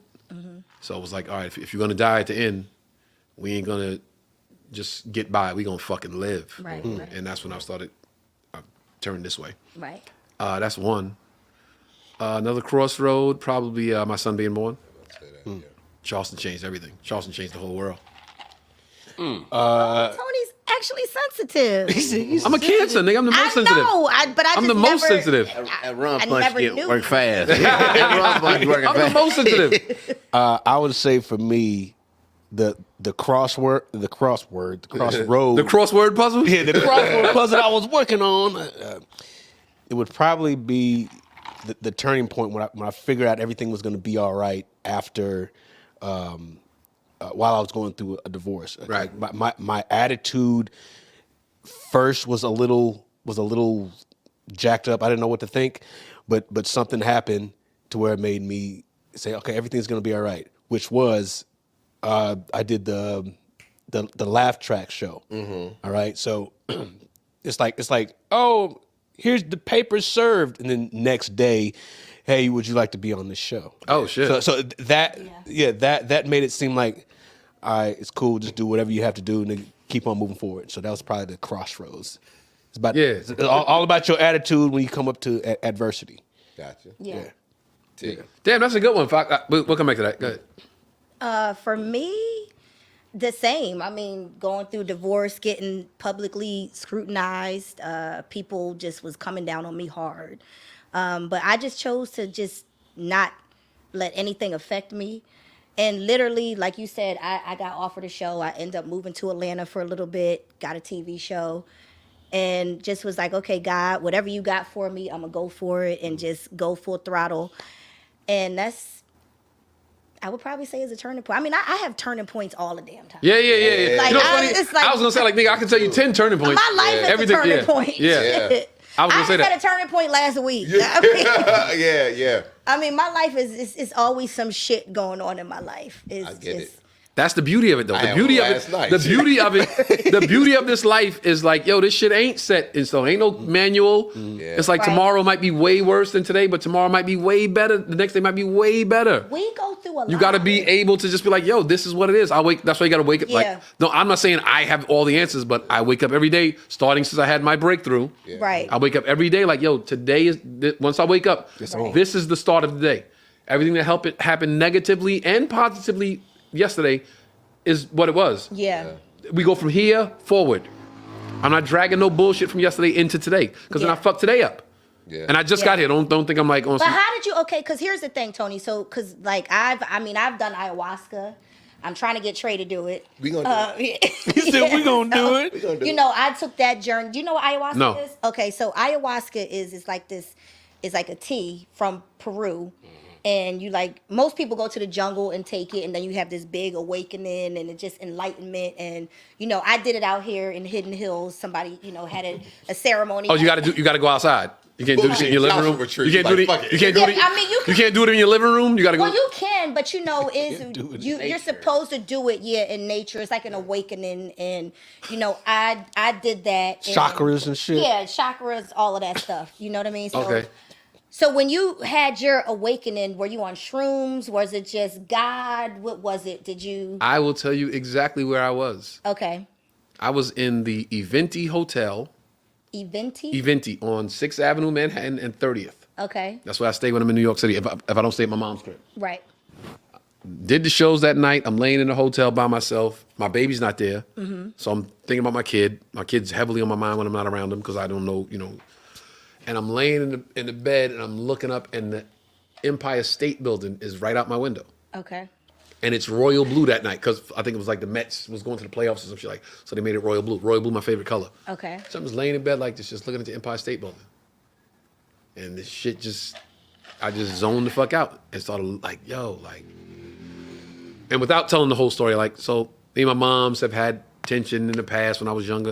And I'm just thinking about some stuff I didn't let go. And I'm like, that happened when? And it's fucking 30 years later. You still on that shit. Like, you still holding on to that. And I was like, nigga, it's 30 years. Right. And and now Charleston is everything. So my relationship with my mother's mother was one of the best relationships. My grandmother, Pearl Tingman, was like, Tony Rock is the greatest baby in the world. Right. I could do no wrong. I would get in trouble when I go down south for the summer, and she'd be like, not my baby.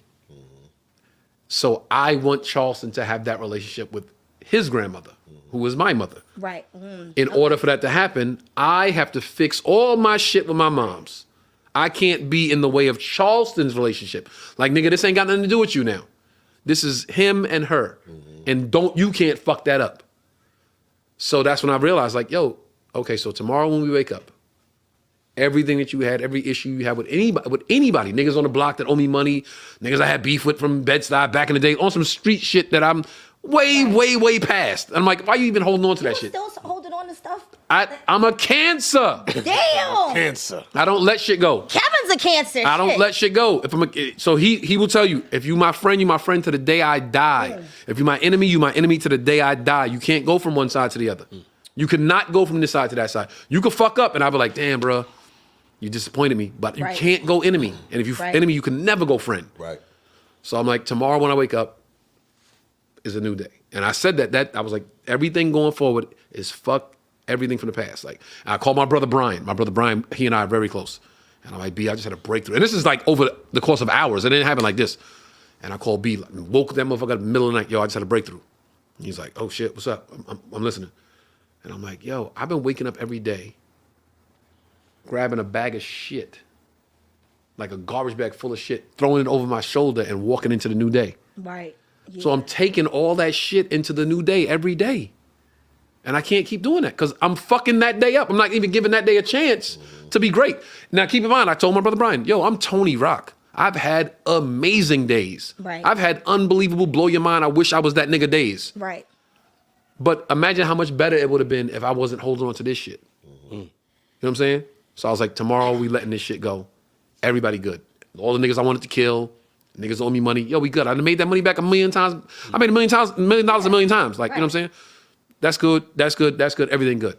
And that day it was just like, yo. And then I started reaching out to certain people like, yo, certain people, I got to fix the relationship with you and I. And I got to fix the relationship with you and I. I got to fix the relationship. And some people said, bet, like, I'm with it. I really appreciate you coming to me as a man. Some people said no. But I had to be ready to receive no or yes. Right. And the day after that was like, okay, that person said no, that person said yes, that person said fuck you, that person said bet. It doesn't matter because tomorrow's going to be the first day of the next day. You know what I'm saying? So my favorite quote by Buddha is, each day we are born again, but today is what really matters. Right. So that's like that. that's like, it's in my bathroom. I put it in my bathroom, so every time I'm on the toilet, I see it. You're like, each day we born again. What we do today is what matters. I didn't want to attention. We born again in here. But so I understand, enlightenment and having breakthroughs. I had a podcast called Breaking Through with Torrei. So I've been there. You do the work, but I feel like now I need another breakthrough. Of course, it'll come, but we always works in progress. And I'll put another note on that. Right. I read what's the saying? The greatest form of an apology is change behavior. Right. So I realized with certain people, I have to change my behavior. Right. And some people were welcoming that, and some people were like, nah, fuck that. Well, some people won't trust it. They'll be Right. like, But here's the thing. But you have to be aware of they didn't trust it because they're still holding on to that bag of shit from yesterday. Right. So I can't be mad at that. I have to go into the next day with a clean slate. But I want to know about this ayahuasca stuff. Like, so it's a tea. okay. It's a drug. It's a drug. It's a tea ain't a drug. Hallucinant. But it's a tea. But it's all hallucinant. natural, and it's from, A tea is a tea. A drug is a drug. But it's from Peru. It's all natural. Yeah. It's all. It got a little cocaine in it. No, there's no cocaine. Okay. Did Dr. Sabi make it? No, Dr. Sabi did not make it, but I've dealt with Dr. Sabi. Okay, so you take the tea. You took the tea? Not yet. Okay, you go in the jungle. You trying take the to tea. get him- Go in the jungle. We're supposed to be doing. You go to the jungles. We're going on a camping You go to trip. the jungles and you take the tea. We'll plan a time in the next couple of weeks. Come to the crib. Yeah, because that's why I said we have to, we gotta be somewhere where we're comfortable and know. Right. To do that. Right. Okay, so you take the tea and then you go to sleep, or Well, no, you take the tea and you Get naked. no. Some people do that. You can't do it I'm with your trying to remember. clothes Did I on. get naked? I don't think I got naked. I wasn't naked. Grimy, you did it? No, I've watched documentaries about it. No, I didn't get naked. I wasn't naked. No, I said I watched documentaries about it. A okay. documentary, huh? Once again, Yeah. intern, look, mic in hand, yelling in the room. Look at that. I just watched about it. I don't know anything much about the nigga here, we gotta work documentary on I this. watched. Chelsea Handler, I think, did one about it. pray, you meditate. Like this guy who did it, in the session that I did, he wrote a whole book in like 5 hours, like a 300 and something page book, because it opens up different things of your brain, different portals and everything. So it's like, Really? And I had one friend that went with me, and she just kept going, "Go deeper, Torrei, go deeper." And I was like, "Nah, I'm not trying to go that deep," because I just felt like, she might have been trying to molest me or some shit. I don't know, but Wait, so in the We're about documentary, to have a freak off in Right. there. what was in the documentary? What was the adverse effects? Did we hear any stories about it going bad? It was actually, I think it was Chelsea Handler that did it, and she just recorded herself doing it. Right. Like it was just insane. It wasn't like, I don't know if we call it There's So adverse, there's but no you trip bad, no out. bad stories, no A lot negative of stories. celebrities you know Well, did well, it. some people like I didn't see. So I made amends with what I saw, like in my dream sequence. Right. I made a few amends afterwards, and it came out just great. But some people said they saw darkness, Yeah. but that was because they needed to purge. So a lot of people too, you purge, like there's gonna be buckets there, and you're throwing up. Oh shit! Yeah, because you have to get it out. But see, I naturally already purge, and I pray every day. I meditate every day, so I do the work every day. Some people, they have shit just built up from here, and there's a lot of drug addicts that go. Yeah. So some of them have to get all of that residue and stuff out of their system too. I had a comedian that did it. Okay. Who just tripped on me for no reason. She did it. Oh. And she came to me. This is damn near a year, Right. or maybe even past a year, and was like, "Hey." She tripped on you while she was doing it? No, she Oh. tripped. She Before just she did it. She just was just on some bullshit. With you. Yeah, and I was like, "Yo, what the fuck?" So I cut her off. This was your friend? This is my friend. Oh, We damn. kind of cut it. I cut her off. I was like, "I'm not fucking with you." I didn't have to say it, Right. but I was just like, "Yo, all calling whatever, stop." And when somebody know they did some bullshit and they know you cut them off, but they're not. They know, so they're not even hitting you up no more. They like, "Yeah, I did some fuck shit. Right. He ain't They know. fucking with me. Let me just, you know what I mean?" And she did it. She did the T, and out of nowhere, I got a call. And mind you, this person didn't say, "Hey, I'm sorry."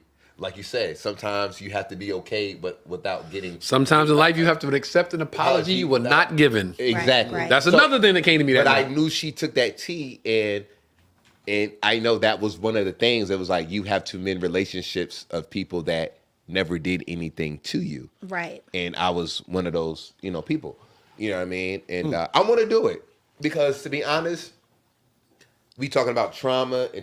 I know I've dealt with a lot of, because you don't even know you're going through, sometimes you don't even know you're going through certain trauma until you get out of it. Yeah, because we black, we're supposed to fight through everything. Yeah. You black, you're Gotta supposed to just fight. get up and fight.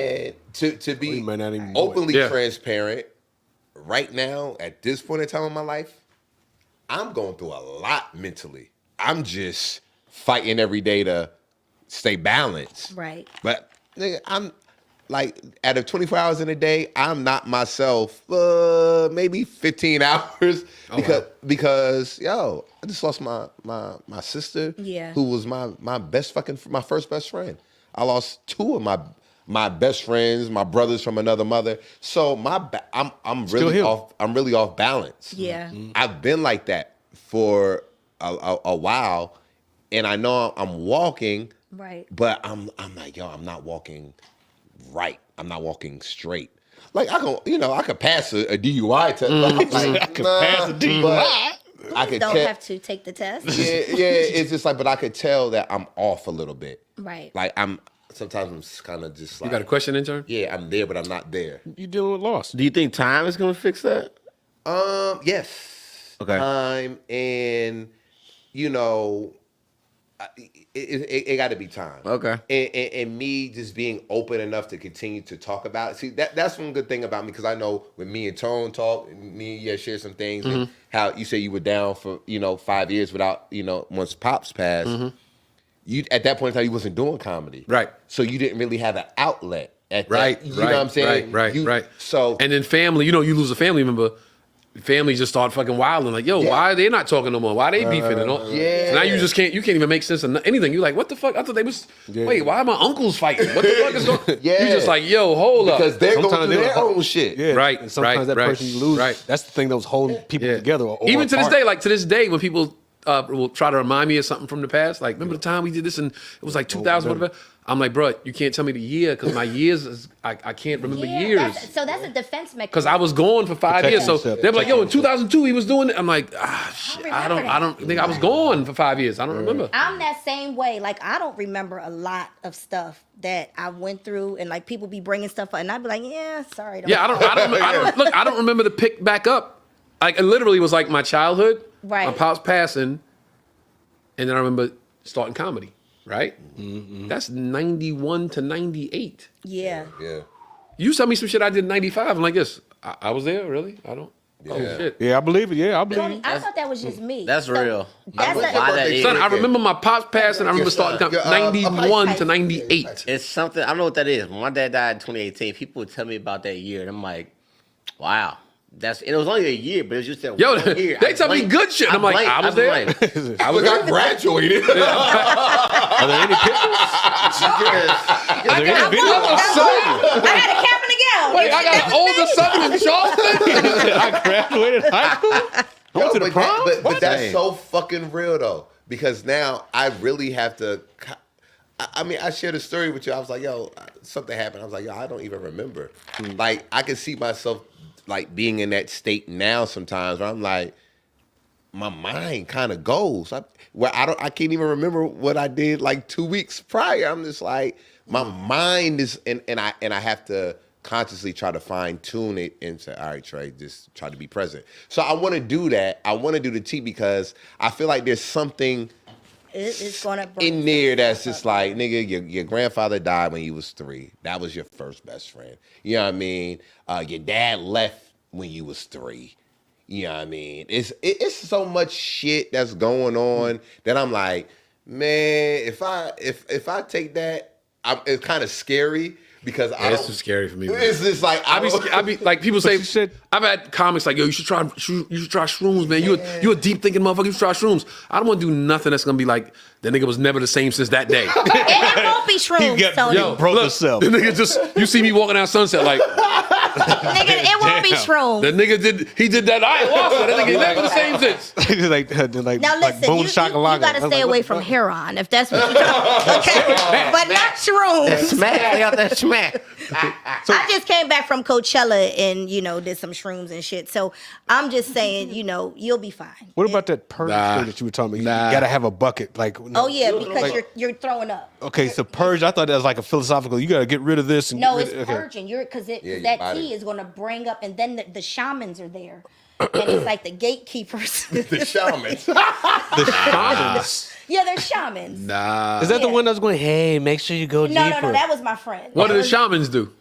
So the shamans are there to protect and to pray. You ever seen the episode of Martin where he went to the Brother Rock? Brother Rock?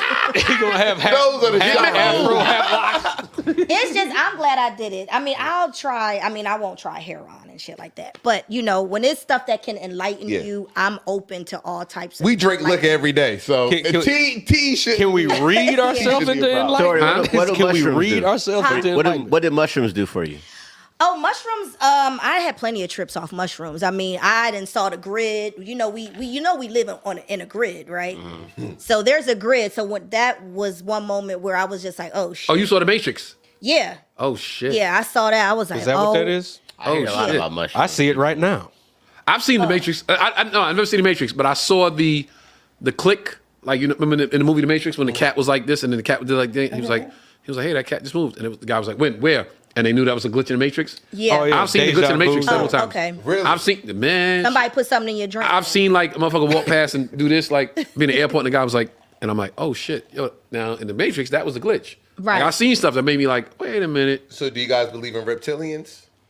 the fuck is that? I've never seen one, so I can't say yes or no. I've seen Saying one. the glitz in the Matrix, I've seen there's one. reptilians reptilian? making Yeah. human reptiles that walk among Oh, that's some Scientology. I've shit. seen, I definitely That's why have I seen said he it. seen one. Yeah, seen it? it was my 7th grade math teacher, and she looked like a damn salamander. I remember thinking that one time. Does that count? No, you gotta really see it. This is 7th grade. Like, Oh yeah. I know. I heard once that there are demons. This is why you watch the news, and this was the logic I was told. You watch the news and you see the most horrific shit. You know, a human being did the most horrific thing to another human being, right? And you watch the news nightly and you see that shit 2-3 times a week, right? Because there are demons walking amongst us. Oh, yeah. Disguised as human beings. Yeah, Agent Smith's. And that's why you go like, well, how could that dude do that to that little baby? It's like, that wasn't a dude. That was a fucking demon. Well, Rock, we Baptists. Who's Baptist?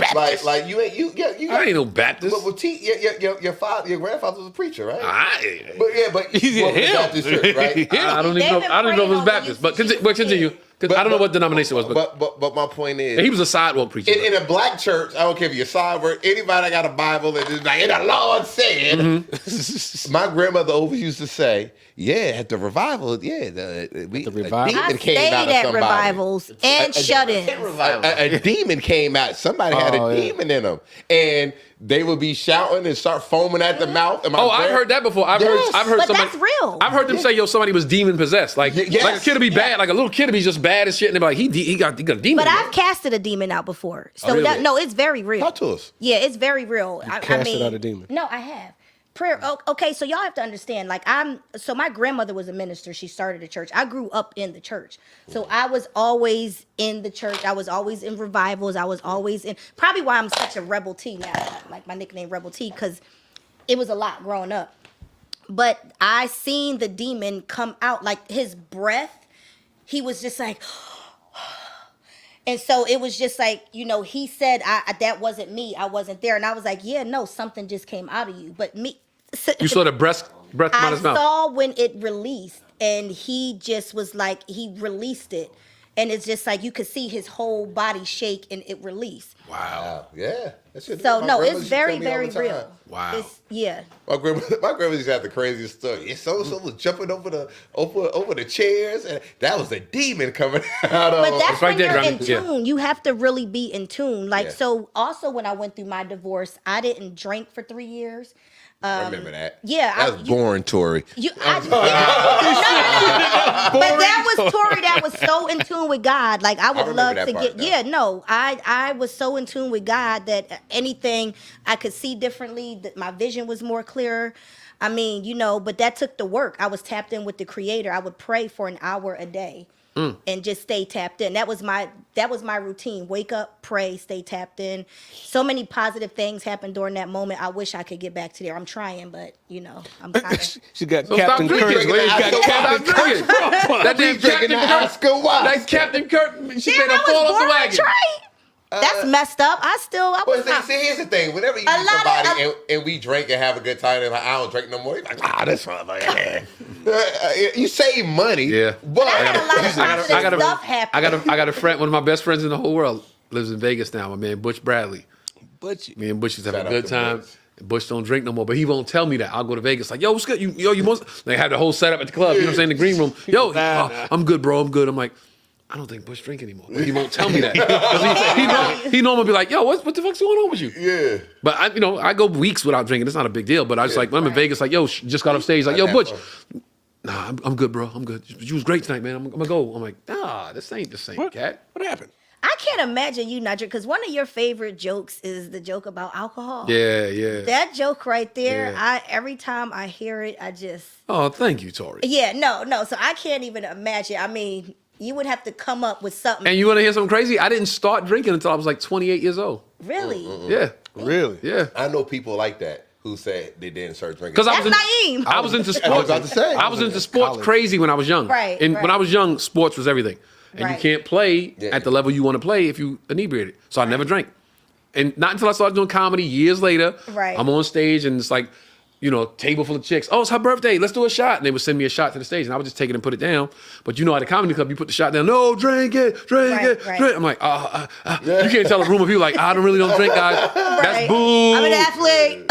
So one night, table full of girls. Drink Right. it. It's her birthday. Chick was fine as fuck. I'm like, You already know. damn, please do the drink with me, Poppy. Come on, Poppy. We in New York. It's Puerto Rican chicks. I'm like, Right. oh, shit. All right, this little bit of alcohol can't hurt. Right? All right, happy birthday, love.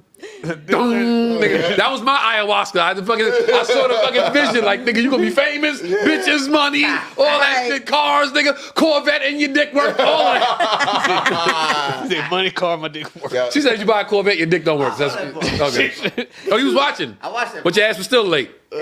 Intern. On the way. I've been drinking since college got me to drinking. But my dad What used was to give it? me What was the first like growing up. I would used to take like when I see my dad and my uncles would leave like Schlitz malt liquor beer and down in the basement. I would go down in the basement. Oh no, that's different. My father used to work at a brewery. Oh, yeah. So we always had kegs in the house all the Yeah. time. He would like invite his brothers. My father's the oldest of 15, so he'd invite his brothers over to watch the game, like watch whatever game, whatever season it was, baseball, basketball, football, and he would open a keg and like get the frosty cold ass beer, Yeah. and he would always let us get the foam off the top. Like, we'd be like, "Jay, we should foam. So that right there, I had drank, have but it was like we Right. it was just go frosty. He'd be like, all right, give me that back down. So I had tasted, people don't understand but I is- thought it was disgusting, so I didn't want to drink. But for me, my taste buds kind of was like, yo, this shit is good. So by the time I like turned 18 and started college, it wasn't like, yo, let's drink. I don't really drink. It was like, yo, y'all want to drink? Hell yeah. Nah. Let's drink. Yeah. And so my drinking started really from then and Right before college. Yeah. I started Right at in like college. 21. I started I well. started at 18. I think that's probably like a sophomore in college. I didn't know what to drink. It's like, oh, it's alcohol. Nobody never know what to drink Yeah, ever. Yeah, no, that's how you Yeah, start yeah, off. no, what- Nigga, whatever's cheap. Whatever they had. Like I never went and got it. Yeah. I started out on trash can punch at an Omega Psi-Phi party. It's like this big ass trash can full of Kool-Aid. It looked like rum punch, except it had every alcohol. You could start a car on that shit. It was Everclear 151. Yeah, Right. 151. That shit. 7 secret, whatever that is. Make a nigga flip. Just should not drink like that. That was dangerous. And then I had to stop. He said that shit could start a car. That's what they said. That's what they said. Like Everclear can start a car. That's what they said. Wow. They clean floors with that in this drugstore I used to work at. Everclear. Yeah, no, I know all about Everclear. I thought that somebody was drinking on the job, and this dude was like wiping off the counters and shit. Oh with it. shit, I that's think just straight with- alcohol. Yeah. That's straight yeah, it's like alcohol. 99 proof or something like that. Yeah. Yeah. Everclear is like 100 Something plus. crazy. Yeah. This one dude brought. Remember on Dukes of Hazzard, moonshine, like Yeah. bootlegging and shit. I got that down south. I'm from South Carolina, bro. So I had I some mean, of that. the dude that always come, Drew, who gave us the hats, he always bring the apple flavor moonshine. He like bringing y'all moonshine. Who gave us hats? Whenever we're in Carolina, he'll come. And remember, he brings an apple pie moonshine. You don't never drink. He's like, I ain't drinking that shit. Yeah. But like, he'd bring us moonshine. But yo, my dad, like, yo, that's all. They would have a jug of moonshine. Yeah. Side note, if you come into our shows and you bringing us some merch to wear, you know if your shit's trash, bro. You know if your shit's trash.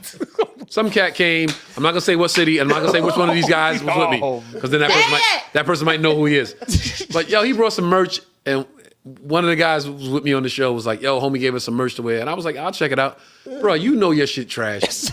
You know it, bro. Was it down south though, Tone? It was in the south. It was in the south. They ain't know. It was like, fam, you know that shit is trash. Like, I'm a fly motherfucker, bro. I can't represent your brand just because you want a favor. If that shit trash, if it's dope, I'll rock it. Like this hat right here, I rock my this man hat. Took Oh, him. that's fly, yeah. Took gave me the fucking fly ass sweatsuit. That shit was fly as fuck. Yeah. I wore that shit like 2 days later. I was in the crib like, oh, let me get the sweatsuit Took gave me. You know, some people be. But if your shit trash, I know, but bro, don't start with me then.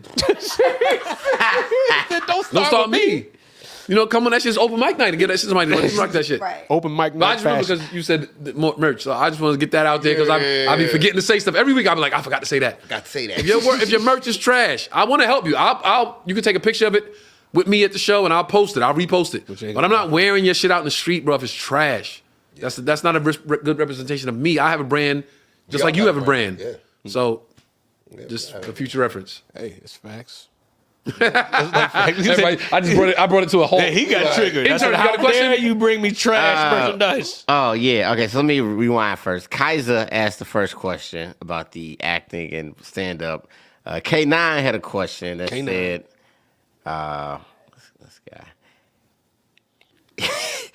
Last, you ever misdirect your anger to someone close to you when it was really directed towards someone else? Oh yeah. All the time. Oh, all the time. You always. That's what people. That's human nature. You always display your anger to the person closest to you because that's the person closest to you. Mm. You don't. You know that mean- person's not going to go away. Yeah. 9 times out of 10, that person's going to be right there, and they just going to deal with it. And Yeah. No, but it's also a mechanism for them, since you are so close to them, for them to say what's wrong. People do that all the time. Like, I'll lash out at you for you to go, because you my man, I'll go, I'm gonna fucking be man. And you go, nah, hey, nigga, wait, hold up. What happened? Talk to me, bro. What happened? Yeah. What happened? That way they could go, man, listen, Shorty just did. That's why they do that. Where That's is why this people do coming that. from? That's Yeah. why people do that. The anger behind the anger? Because they do it with a person they trust and respect Yeah. and love, so that that person can in turn say, okay, listen, I know this ain't you. Yeah. Tell me what's going on. It's like a defense mechanism, like when you want to talk about something, but you don't want to say, hey, can I talk to you? Right. You just do that, and they go, if they know you well enough, they'll know this ain't you. Yeah. What's going on? You know what I'm saying? Yeah. So yeah, that happens all the Sometimes they do go away. It depends on who you misdirect your anger at. And Isabel had a question. time. Tony, Isabel, Isabella. what gives you the courage to forgive people? who's the question for? She says for Tony For me? What gives me what's the question? What gives me the courage? to forgive people. That's a good question. Thank you for, as Barack Obama will say, Isabel, thank you for your question. What gives me the courage to forgive people is I know I am flawed and I am a work in progress. And every day I'm trying to get closer to the man that the Most High wants me to be. So I can't hold anybody's, feet to the fire for something that they did to me if I want them to forgive me for the shit I might have done or said to them in the past as well. So I can forgive you and help you learn how to forgive me. I'm deep, Tori. I'm deep. I got a question for Tori. I don't know if y'all did it already or asked, go. but I was curious in your stand-up journey, was there a particular show or moment where you said, oh shit, I could do this shit for real, like I'm nice? Cars. And for all of y'all, really, if y'all have a show in hand, go ahead. there's a lot of them. Yeah, a benchmark moment that. Yeah, 15? but I mean, I just always felt Mine's over. it's what I'm supposed to do. Okay. Yeah, I mean, there'll be ups and downs, and it happens. But I mean, for the most part, if you're making money off of doing what you love, you're supposed to be doing it. And so I'm making money off of doing what I love, and so that's how I know I'm doing what I'm supposed to be doing. Nice. If you're making money doing what you love, you're supposed to be doing it. If you're making money doing what you love, you're supposed to be doing it. Because there's a lot of that work the people other way that around? have been in comedy for. No, I'm just repeating it because I remember my dad used to always say, find a job you love and you won't work a day in your life. He would always say that. Right. And then do something that you love so much that you would do it for free and then get paid a lot of money to do it. Yeah. Well, yeah, you do have to. And that's where I am. Yeah, for So free. what was you about to say? It's a lot of comedians that. Oh, but there's a lot of comedians that are still doing it, but they're not making money. So maybe they just don't want, I don't know, maybe they don't want to go to a next level. No, can I answer that? Can I respond to that? Wow. I think, Okay. we've talked about this before. Okay. I think, and we'll talk about LA, just keeping it LA specific. I think a lot of comics come to Los Angeles and don't have a plan. Okay. And I mean a real fucking plan. I'm gonna go to LA and get on TV. Right. All right, nigga, how you gonna make that happen? How you gonna facilitate that? Right. I'm gonna go to LA and work the clubs. You know that takes work. Right. What's your plan, bro? What's your get here, do this one step to the next step to the next step? They don't have that. Right. They just go, I'm gonna come out here and get it. Like Jordan said, I'm a grind. Nigga, that's all. That's grind is, you think grind is it? What's the plan? What's the format? Right. What's the blueprint? They don't have it. They just go, I'm gonna go to LA and I'm gonna get on stage. That's a crazy. They don't have a plan. That's the guys that you talking about that just end up out here just like But fucking- now there's no direction. specific blueprint. that never was. Well, I mean, I feel like it was before. What was the blueprint before? I think before pre-social media. Okay. Be funny, get signed. get signed, and you're good. It was like be funny. Okay, so before social Be media, funny. everybody that came out here was funny and got signed. No. Fuck the right person. Okay, so now we see, but look, even Okay, now you're getting into that's details. Funny. That's funny, but listen, that's another thing. See, there is no blueprint. It's going to always be okay. Then add this too, then add this too, then add this too. There's no blueprint. There never was. Yeah. There never was. Yeah. I mean, Charlie Barnett got discovered in a fucking gas station telling jokes in the park. And the dude was walking through the park. I was like, yo, this motherfucker's mad funny. Oh, yeah, like Yo, Charlie Barnett could not read. He was illiterate. I think- He was in a movie a month later. I think it's just being who you are, regular, and But see, that's another thing now. hustling to how you know how to hustle with who you are. If you the nigga that want to be on Venice Beach and tell jokes like Michael Collier and Charlie whoever Barnett, then That's not me. Then do that. Yeah. And do that at the highest form of how you can do that. Go out there 7 days a week for 5 to 8 hours a day and do your thing. Okay, but look, I'm just saying, to contradict what you just said, that's not being funny and get signed. That's being homeless and the luck of the fucking Irish crosses your path. Right now, I don't even know the blueprint. There is no blueprint. It never was, I'm saying. It's like if He you said it was. No, for real. Let's be real. Back in the day, there was certain things you could do. Like you Go. said, What's the certain things? You'll be a funny comedian, get the right management, go to JFL. Boom. Yeah, just for laughs. Do good at Yeah. JFL. Now you got some holding deals. You're talking about a pathway. Yeah, that was one way. Another way was do a showcase with Bob Sumner, be funny, stand out, get on Def. Bob. Get on Def Jam. Right? Shout out Get, put me Bob on Sumner. TV. Shout out Bob Sumner. get on Def Jam. And don't try to kill him if boom. you don't get on. And then, another thing back in the day was, whatever you need to do to get on Comic View, get on Comic View, stand out, be funny, and whatever. So it all boiled down at one point to one thing, being funny. Now it's not about being funny. It's about how many followers can you get? What can you generate? Blah blah blah. There's no A&Rs no more. There's no people discovering talent no more. They want you to already have a fan base. Like, nigga. I agree with that. Now that component, I agree with. They want you to have your own fan base. But the actual we can work, all though. name 10 comics from Comic View that wasn't funny, that did the showcase with Bob Sumner, But they didn't blow up. But because they wasn't what? They wasn't funny. Well, I mean, not funny. Like we personally don't think they funny. But humor They is got on. subjective. Humor Like, is subjective. So nigga, you y'all can't- niggas all proved my you know point what I'm without saying? proving my So you can't say. I think you just have to fuck the right person. I saw 'cause Gerard Carmichael on this show sucking some white dude toes. I know a lot of people. Oh yeah, we talking about that. Wait, y'all didn't see what? Gerard What, show, Carmichael's show what network is his show on? on HBO. Oh, it's Oh, the HBO. one where And they he had got the- all Still these watching gay dudes HBO. coming to his room. And first episode, he's sucking some white dude's toes. I couldn't even watch past. What, it was 15 an agent or manager? No, it was somebody. Because I started with Gerard. Grindr. That's funny. We started comedy together. This is the show though. This is the show. Okay. but nigga, Before But it's the a show. real, it's a real what reality was show, right? happening before the show?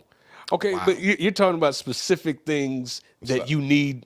Like it's like a milestone. You have to get here, and then you have to get here, and it leads you to some of the actual things that you do, the actual work, people you have to talk to, how you have to think, change, you move, live your life. Those things. Let's just be there's no honest. blueprint. Let's be honest right now. We can all name several comedians, right? Right. If they were doing what they were doing in the 90s, they would be on. Right? Like if you would see them today and they would Well, comedically, you mean? comedically. Okay. And you'd be like, yo, this motherfucker is good. And if he had nigga, I've been on TV several times. That don't mean shit no more. If you was in the TV in the 90s, if you did late show in the 90s, you made it. You made it. You could do late show right now. Nobody would care. Nobody would care. Nobody's watching. Nobody's watching. There's a billion networks now. Yeah. Saturated. It's a different ball game now. It's a different ball game. What- You could get more recognition being in a Country Wayne sketch I mean, he got the formula. as opposed to being on a fucking major network. Now the money might be better, but No, Country Wayne is paying. no, shit. Country Wayne, put me in a sketch. But you see what I'm saying? So Yeah. There's no blueprint. You're right. There's no blueprint now. But it was a certain kind of blueprint back then. Even with a record deal. Yo, find an A&R. And A&R will see you. Bring you into the office. Step one. And blah, blah, blah, blah, blah. There was a certain blueprint. Now, it's not that anymore. Like, how do you defeat and get past the gatekeepers? Like, show me Gotta that. be undeniable, I think. Do we all agree with You have that, to though? Do we fuck all the agree right with person. that? I agree to. I for the most part, yeah. But you just said something. Be undeniable. If you're undeniable, that's I feel one like of those nobody other can things. ignore you. that- Like, What they is have- undeniable? There's Right. I mean, like, There's even only- the people Fucking the right person?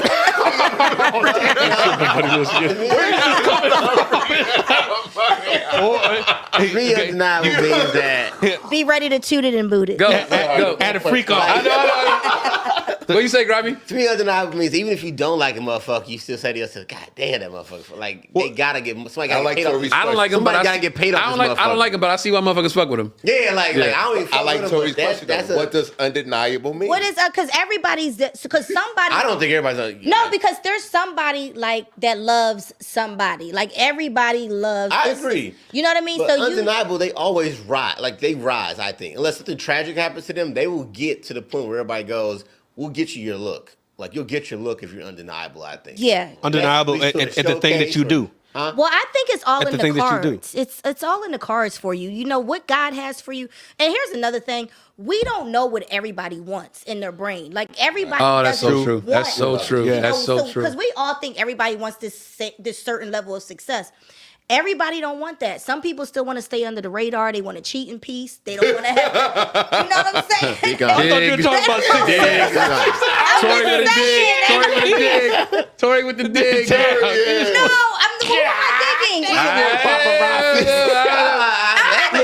anybody. I'm not digging. I'm not She's digging. talking about herself as well. No. Oh, no. I don't cheat. I just want to be able I'm to not a cheat in cheater. peace. I'm not a cheater. Okay. No more. But I cheat in don't peace? cheat. No, I'm trying to like if you would have I said love it that way, the joke is the same. Cheat in peace. That's the Yeah, some people No, wanna it's cheat just in peace. I'm just saying everybody don't want to be able to go out and shop and have everybody surrounding them. You know, That's so we funny. just- Absolutely. I can just imagine somebody. Yeah, listen. I take all the money and none of the fame. I'd be cool with that. Yeah. I take all the money and none All of the the fame. money. I can just see somebody. I've been famous my whole fucking life. I could do without it. You want me to do $20 million for this show? I ain't gonna be able to cheat in peace. can't do it.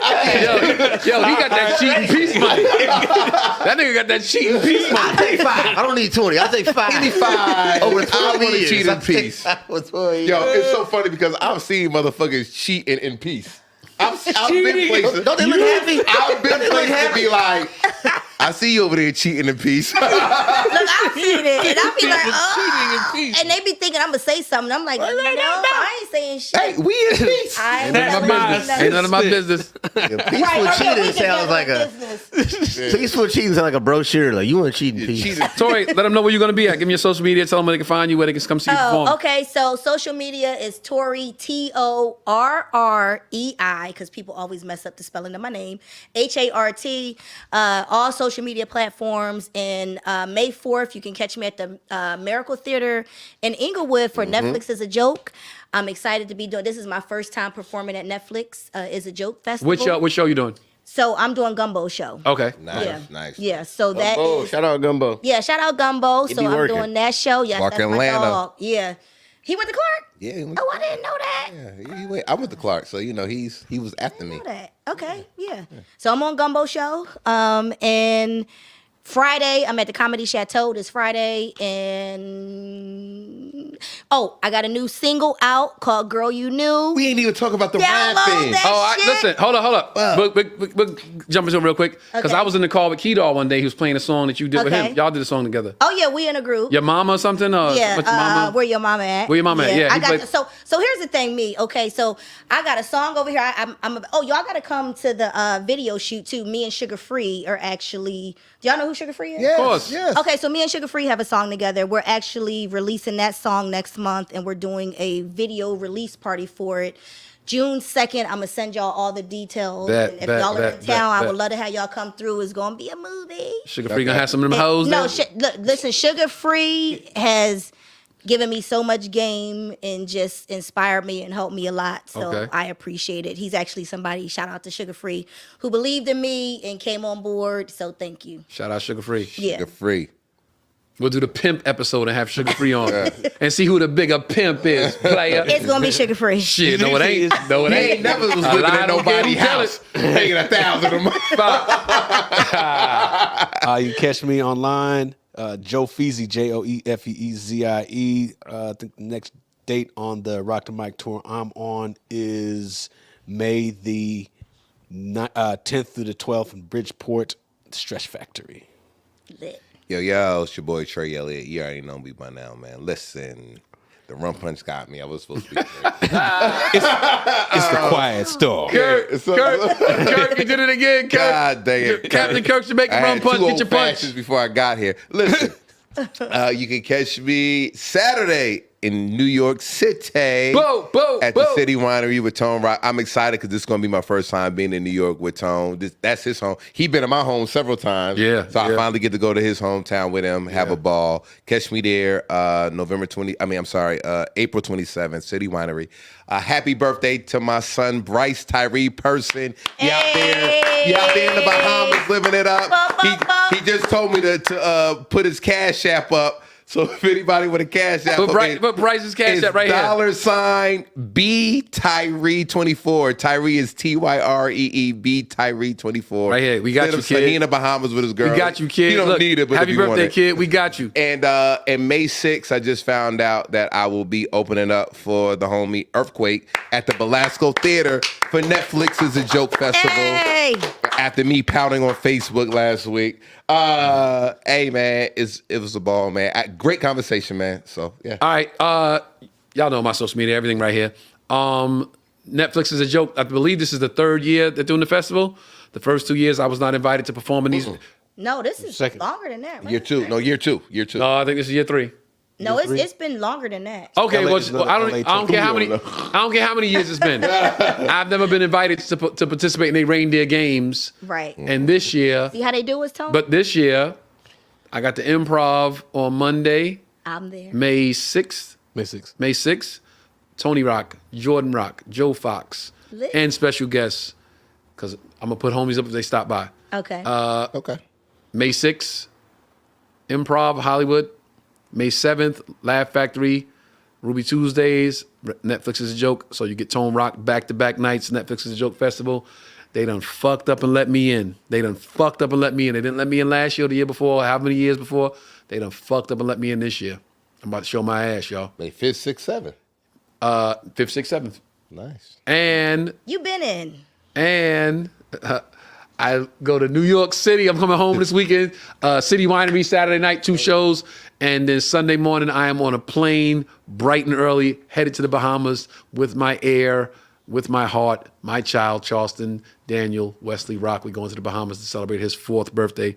Charleston, Dad, I love you. Dad, I love you to Happy Neptune, birthday, kiddo. Charleston. Happy birthday. Peace, Charleston. peace. Yo, thank y'all for tuning in. Make sure you like and subscribe. Tell a friend, tell a friend, and tell a friend. Shout out to the intern who we not going to show on the camera because the nigga showed up late, but he did his thing. Yo, Grime. peace. We out.